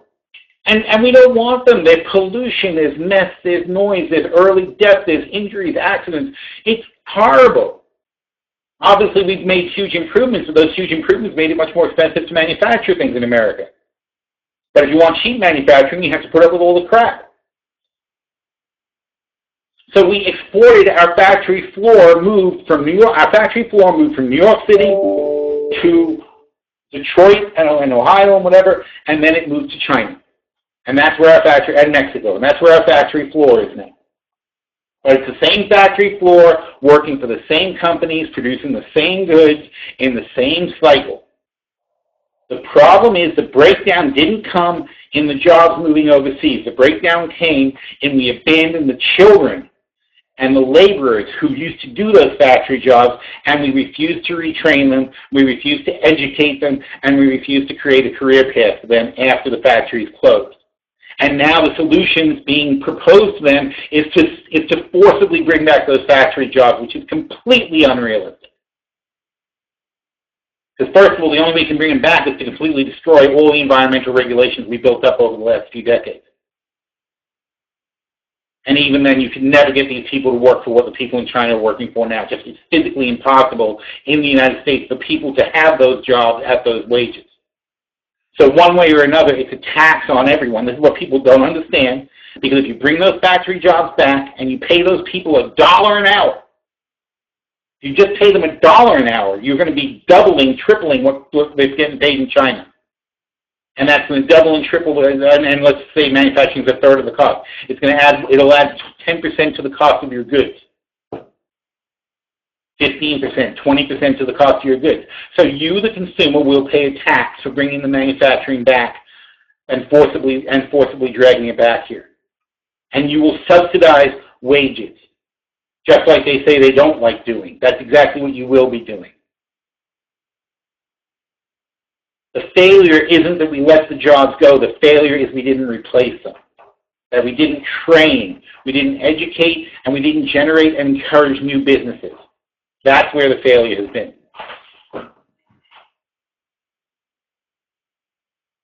How are we on that topic? All right. Oh, dear. All right, let's see. ETF to gasoline. I think it's called UGA. I never play it, but I believe it's UGA. Okay, benefits DLC, the dollar. Can you explain this trade, explaining in a bit more detail? I'm not sure what you said about it when until the current month against it. Oh, geez. All right, Craig, let's do that in chat, because that's complicated. I'm not going to take too much time here. Generally, though, no, I'm not going to do it now. Look, generally, you got to look at the strip, okay? I'm saying you have to think of it, it's not a call, but think of it like a call. You own gasoline in June. Next year, July, whatever it is. You own July gasoline. So if you own July gasoline at 3, even though the front month gasoline is $2.80, that's not really the point, because the relationship between the July and the front month is going to be the same. So if it goes up 10 cents, the Julys will basically go up 10 cents, and the current month will go up 10 cents. You won't get burned because you sold the 280s against the 3s. You're paying for the time. And every time you roll, the premium you'll pick up. In other words, if you sell the December contracts now at 280, I don't know, but if you sell the December contracts at 280 now and you roll to January, those are like 285. So you would then buy back the 280, the contract you shorted, and then you would sell one for 285. That's a nickel more than you bought the other one back for. So you pick up your nickel that way. You understand that? And as you go month by month, you'll pick up a nickel, a nickel, a nickel. You'll pick up 50 cents, and you'll end up being 20, 30 cents over the July contract as you roll it along. It's just that you're going to start at a front month price. And I'm not advocating doing that right the second you start. I'm saying that when you get a little spike up and you want to lock it in, you sell a few contracts in the front month. And if you get burned, that's one thing. If you do get burned, it's not a big deal, because then you're going to, at that point, roll your position. All right, so hopefully that makes sense, and if not, we'll talk about it more in chat. Call no more robo. No more robo, okay. If it would not ring at all, I'd be so much happier. Any reason not to go long gasoline now? What's the gasoline ETF? UGA, we said that. Do you like Bank of America? Yes, I do like Bank of America. Bank of America was our stock of the year. I said, well, we just did a trade on that recently, but I don't know when. Bank of America was our stock of the year in like 2012, I think. And at the time it was like $5, so it wasn't a hard pick. I think, like late 2011 it was $5, and I was like, this is just stupid. And so it went from 5 to like 15 that year. I think it went to. It was in fact the best performing stock in the market that year. I still like it now. We lost interest then. That was the last time we bothered with it because I felt it hadn't grown. I felt it was overpriced at the time. This year it went down to 10. We did like it again here, and now it went up again. When we were talking about it, it was back at 15, and I liked it again. I said I like it at 15. Now it's up 10% already from 15. But yeah, in general, I like it, and it's the same kind of thing, though. It's like you don't have to pay retail for it. They pay a nice dividend. And to get started, look, you want to own Bank of America long-term. Long-term is long-term. You can sell the 15 puts. It's at $16.50. You can sell the $15 puts 2 years from now for $2.10. That nets you into the stock for $12.90. $12.90 is a stupidly low price on Bank of America. It's more than 20%, it's like 25% below the current price. Okay? And that's your initial entry. And if Bank of America never goes below 15, if it goes up and up and up, you're going to get to keep the $2. And $2 of 15 is about 15% of 15. In fact, 210 is pretty much exactly 15% of 15. And again, margin efficiency, because it's not a volatile stock, it's going to have some really good efficiency. So if I sell this, and if I sell 10 contracts for $2,000, it's $1,200 in margin. So my return on margin is 170%. So so your worst case is you make 170% on margin you never end up using. It's hard to say worst case. Your worst case is you only make $2. Your best case is you get to own Bank of America for 13. There's really no downside. There really, literally is no downside. Because theoretically, you're probably just buying it for the dividend anyway. Right?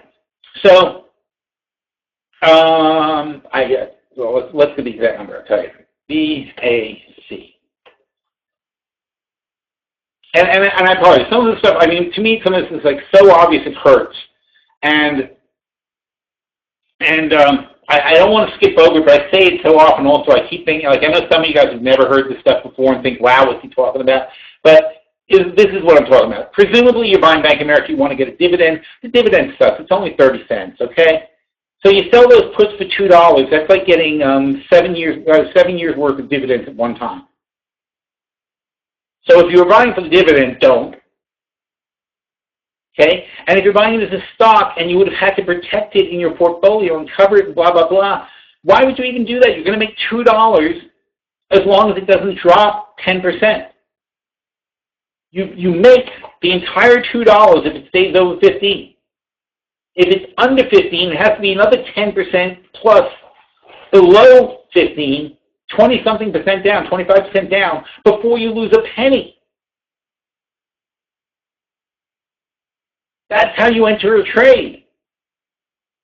That's how you enter every trade. Here's your portfolio. I only lose money if you have the whole, let's say you're covering the whole market, right? I only lose money if the market goes down 25%.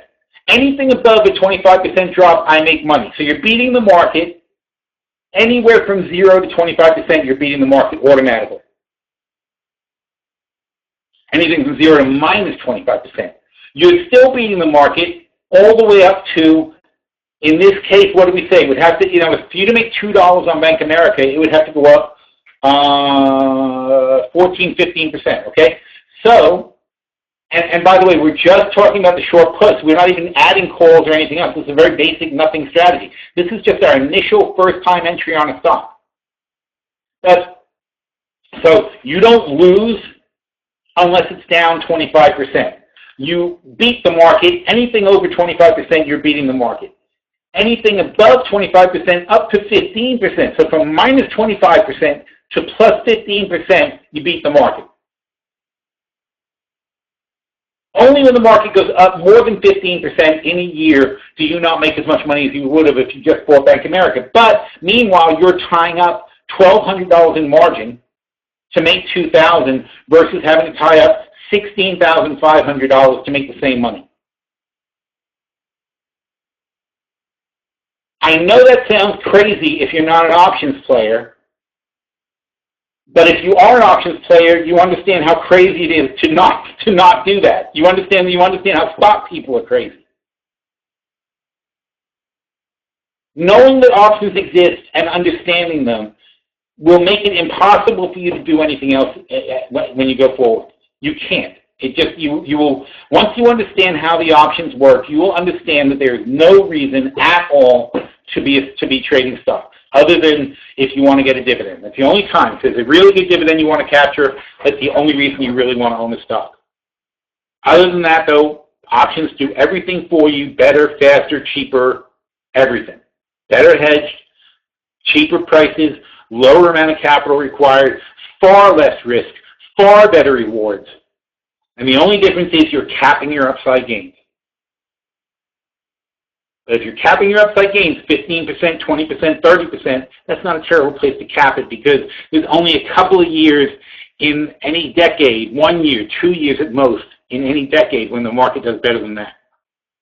And since you're not going to lose money in the 5 years that it often loses money, you're going to be miles ahead.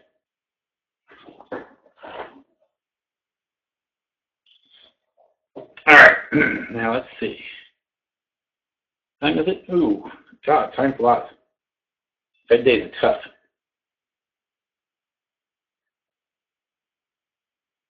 Any reason not to go long on gasoline now? No, I just did. What ETF to go? Oh, he said that UGA, blah, blah, blah. Bank of America. Good explanation, IBM. You're welcome. If the minutes are bullish, we short till the election is over, then we go long after we know Clinton run. I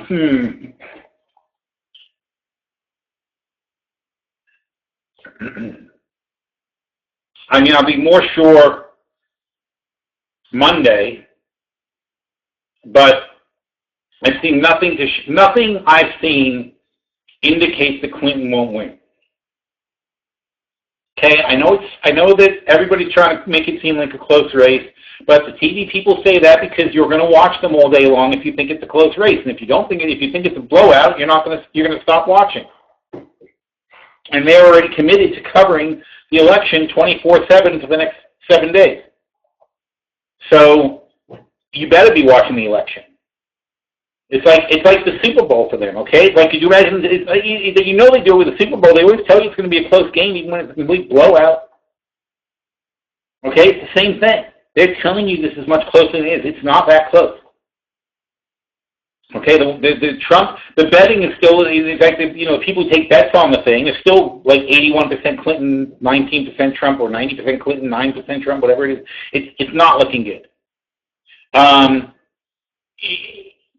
If they had a news scandal on Hillary, it would have been better. But because the word email was in the scandal, everyone is burned out on email already. I know the Republicans aren't. Okay, it's like throwing red meat to rabid dogs. It's like they're not burned out. They'll take anything and start a frenzy over it. And also their timing was bad. Okay, because the timing should have been this Friday. Because if it was this Friday, there would have been no way people would have been tired of talking about it by next Tuesday. But it was last Friday, and by this weekend, they'll have gone through it. Kudos to Trump, though, by the way, for not doing anything stupid all week. I don't know if they've got him tied down somewhere. I don't know what they've done. He has not, as far as I know, he hasn't said anything particularly stupid all week long. And that has really kept the spotlight on Hillary, which is the best strategy they could possibly have. But still, Hillary's being cool, and nobody's blowing their top. Nobody's accusing anyone of anything. They're not breaking the ranks. And that's where it's going to fall apart, because there's just, it's it's like talking to an empty chair kind of thing. It's just the Republicans can bluster and blow and scream and talk about how people are incensed and blah, blah, blah. And, of course, there are people who are incensed because there are people who follow them no matter what they say. But the reality is it's not that big a deal. And people understand that. The kind of people who vote for Hillary understand that, and it's not going to change their mind.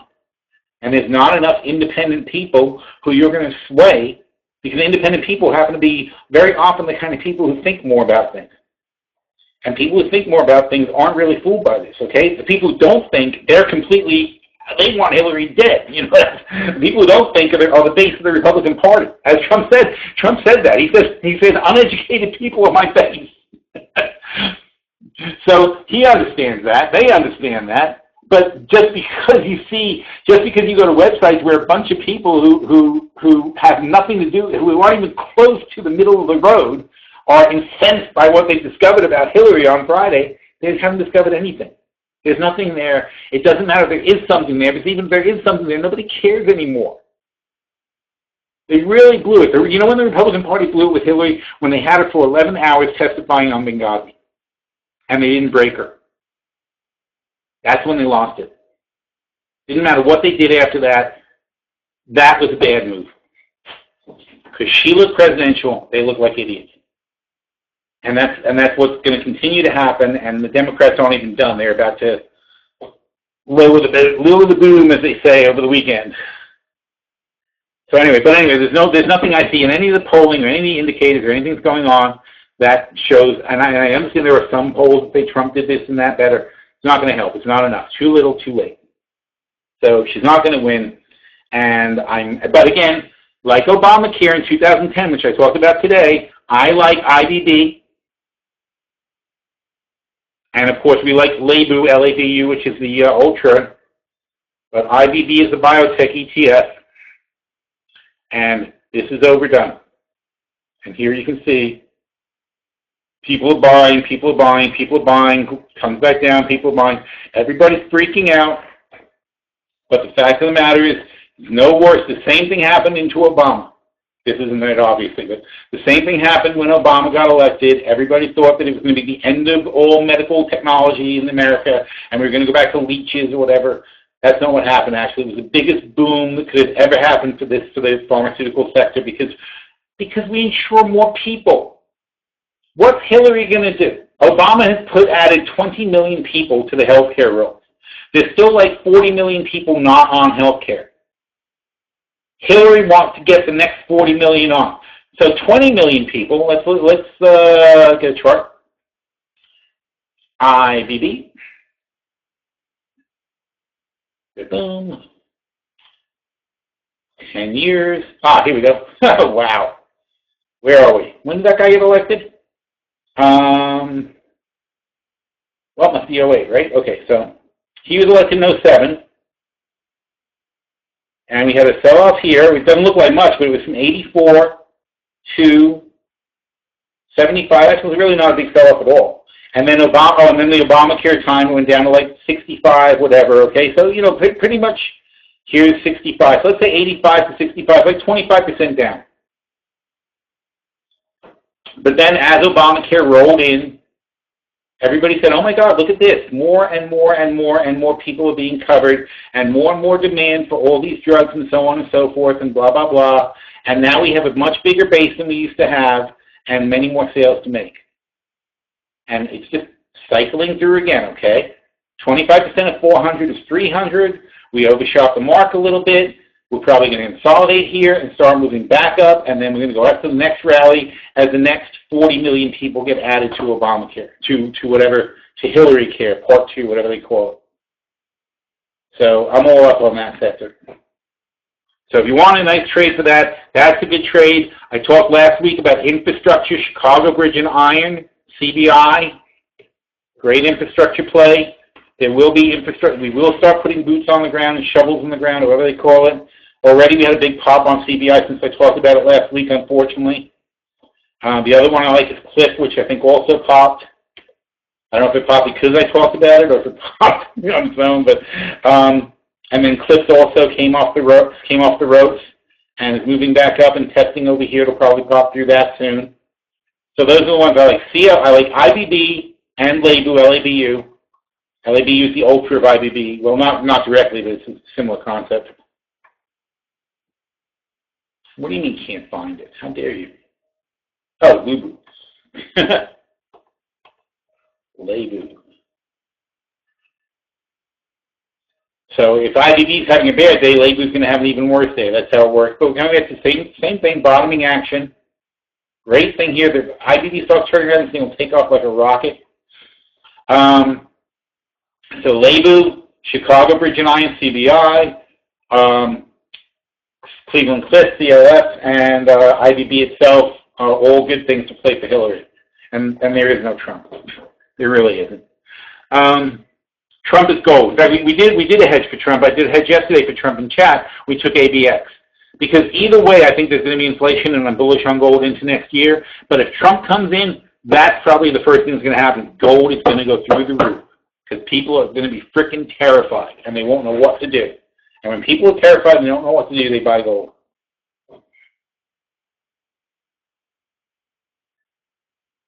All reasoning out the window. Yeah, well, that happened a long time ago, didn't it? Browsing. Any links will be appreciated. Bank of America? What? Why are we talking about Bank of America? I'm confused. Oh, trading in the LLC account. Electing trader status. There's an article on it in probably in our wiki on the PSW wiki thing. Just look for that. Electing trader status. There's a really good article about that. A two-parter. Wonderful points on the myth of manufacturing rebirth from here in the U.S. Not to mention if they do factories, it'll be overloaded. That's true also, right? That's the other thing. Like, even if they bring factories back, they're going to be run by robots. All right, well, okay, so any options on MIGs? No, I used to like them too. I do like them, but I don't think they're I don't think they're cheap, are they?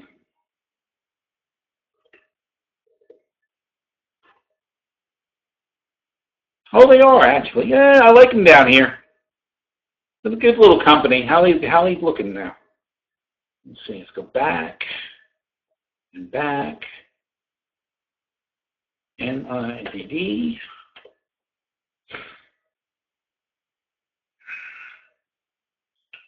Yeah, see, that's what there's where I haven't been playing them. Because the P, if you look at them, they're $6.5 billion, and they're only selling $2 billion, and they're only making $2 billion, and that's like 30 times earnings. I don't pay 30 times earnings for stock.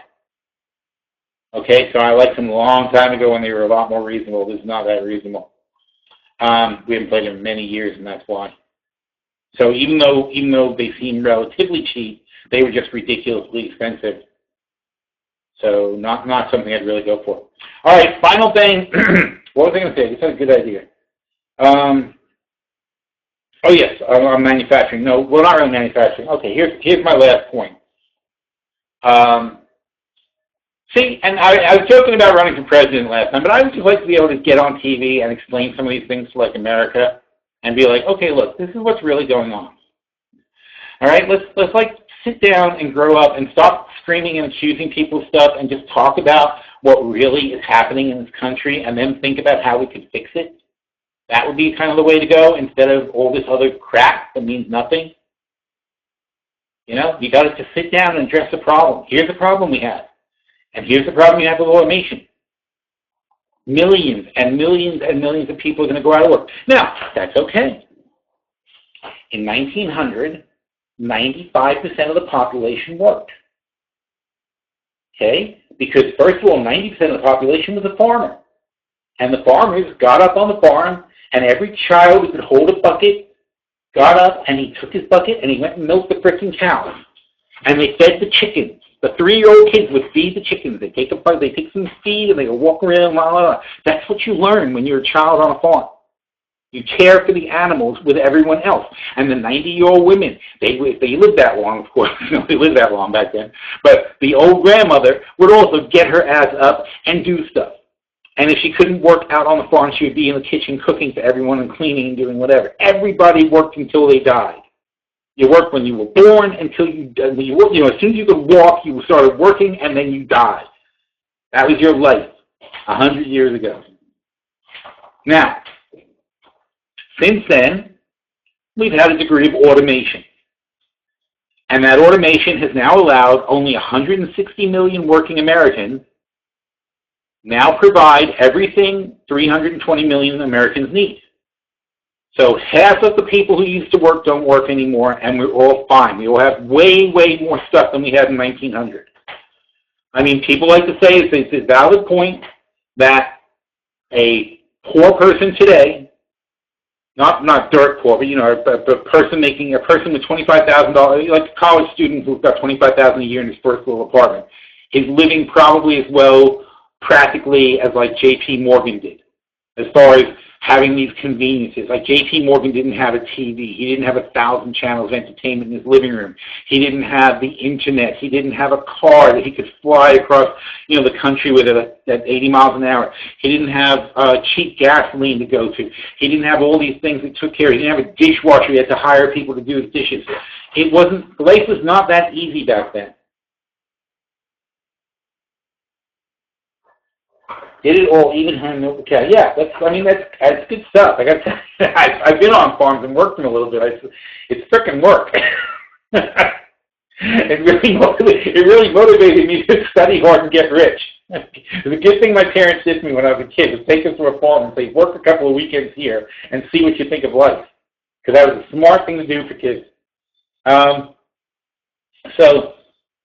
I have super duper respect for farmers, man. I got to tell you. But anyway, so here we are, 100 years into the Industrial Revolution, and half the people no longer need to work. And we don't just provide everything we need in this country, we provide everything that a whole other country our size needs, actually, because we ship out that much stuff. We ship out so much goods and services that basically we're doubling what people in this country really need. And frankly, the people in this country consume twice as much as other people on Earth. So compared to any other country, we're probably producing 4 times. But that's beside the point. So there's a thing called Moore's Law, where things over time get faster and cheaper and better. Anything technological generally follows a principle like that. So it's not going to even take another 100 years before we don't need half the people who are working now. It's going to take more like 50 years, maybe less. But let's say, for argument's sake, in 50 years, we only need 50 million people to work. And 50 years after that, probably much less, there will be less than 25 million people who need to work to produce everything this entire country needs. Everything else will be robots and machines taking care of everything. Now, assuming that there's not a static population, so we'll have 300 million unemployed people and 20 million working people.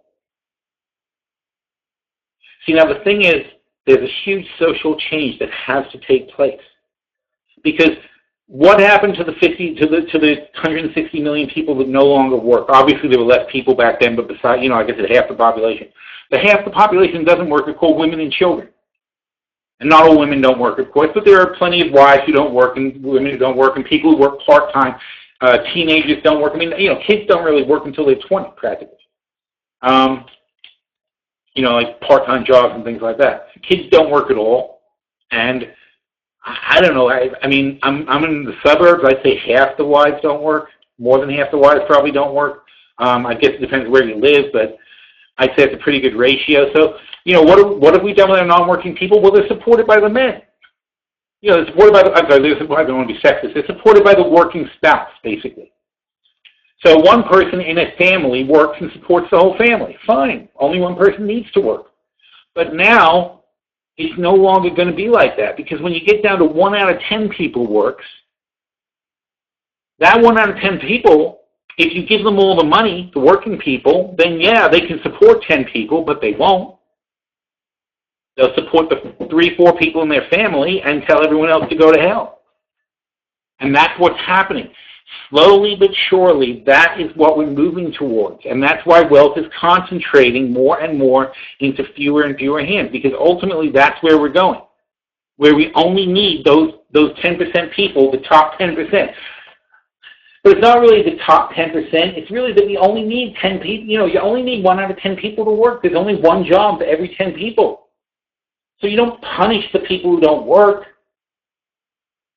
And if we don't start addressing that situation now, 100 years ahead of the curve, and really, honestly, it's going to be a problem a lot sooner than that. It'll be a problem in 50 years. If we don't start educating our children now and change the way we school people and change the way people believe that you should be compensated for your life and stop these people who call it entitlements, blah, blah, blah. You are entitled to a share of the productivity of your nation. And people will choose to work or not work. And frankly, I think lots of people will choose to work. But people will also choose to be artists, and people will choose to play music, and people will choose to be bums. In fact, that happens now in Europe because they have basic wages they give people. They have a thing called the dole, they have government housing, they have all kinds of ways where you can just go your whole life without working. And you know what though? Most people don't. Because most people don't want subsistence living. Most people want to do something with their lives. They want to do something, they want to make a little more money, whatever. But you have to give people a basic living wage and tell everybody in society who does go out to work and say, look, you have to support the people who don't work because there's a place in the world for people who don't work, and a valid place. Because frankly, you don't want them to work, because if everyone worked, then you have to give up half of your salary. They do the same job. There's not more jobs that need to be done. And we don't need to produce more stuff. We're already producing way more stuff than we need. We have to rethink the whole process. And yes, it's socialism. But you need socialism to have a society. And that's the issue that doesn't get discussed in this election. It's the issue that's not going to get discussed in the next election. And every 4 years we put it off, we're in big trouble, because that's 10% of the way to the next layoff of 80 million people. And I'm telling you that right now, 12 elections from now, 80 more million people will be out of work. 12 elections from now. And what the hell are we doing about it? We're vilifying the people who don't work. That's a huge problem, and it's got to stop. We have to start thinking and rethinking society, and to do that, you have to start educating people about how society does function, how it should function, and what people's place is in it. You know, we have to start teaching philosophy again, for one thing, in the schools. But nobody wants philosophy because it teaches people how to think, and the last time we taught kids how to think, we had almost a revolution in this country in the 60s and 70s. That was a bad idea. Thinking teenagers, bad idea. So I don't have a solution for that, but I'm just identifying a problem that really needs to be thought about, and not later, sooner. All right. What's the last question? We may have to forcibly draft you into the public service. I don't want to be in power, but I want to just, explain this to people. And you can only really do it from a position where you have some authority. You have to be able to sit there where people pay attention to you on camera doing what I just said and being like, okay, I think I understand that. And I'll do it with charts and graphs and have a nice thing, but it needs to be talked about, and we don't have that much time. It's a serious thing. In less than 5 years, millions of people are going to be put out of work by Watson.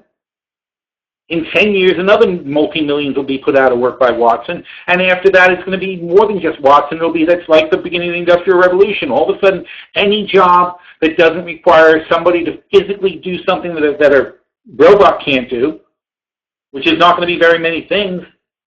It's just the advantage a human has is that overall flexibility. It's like, I answer phones, I get coffee, I get lunch, I decorate the office for holiday parties. When you start piling on the task like that for like an assistant or something like that, you say, okay, maybe I don't want a robot doing all that stuff. That's like a lot of things. Meanwhile, try getting a good assistant though.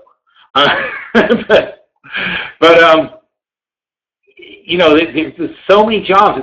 You really, if you really sit there and stare at people, especially if you're in an office and you have employees, you sit there and look at the employee and really think about what they do all day and try to think about how many things they do that can't be done by a computer.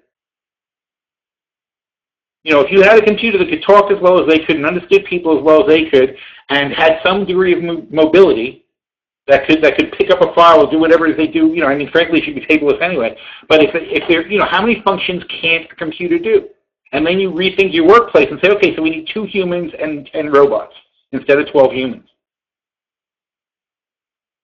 And that's scary because it's going to happen. It's going to happen because it's massively cost effective. And it's going to be a tremendous boom to the economy. But only for the people who are left working.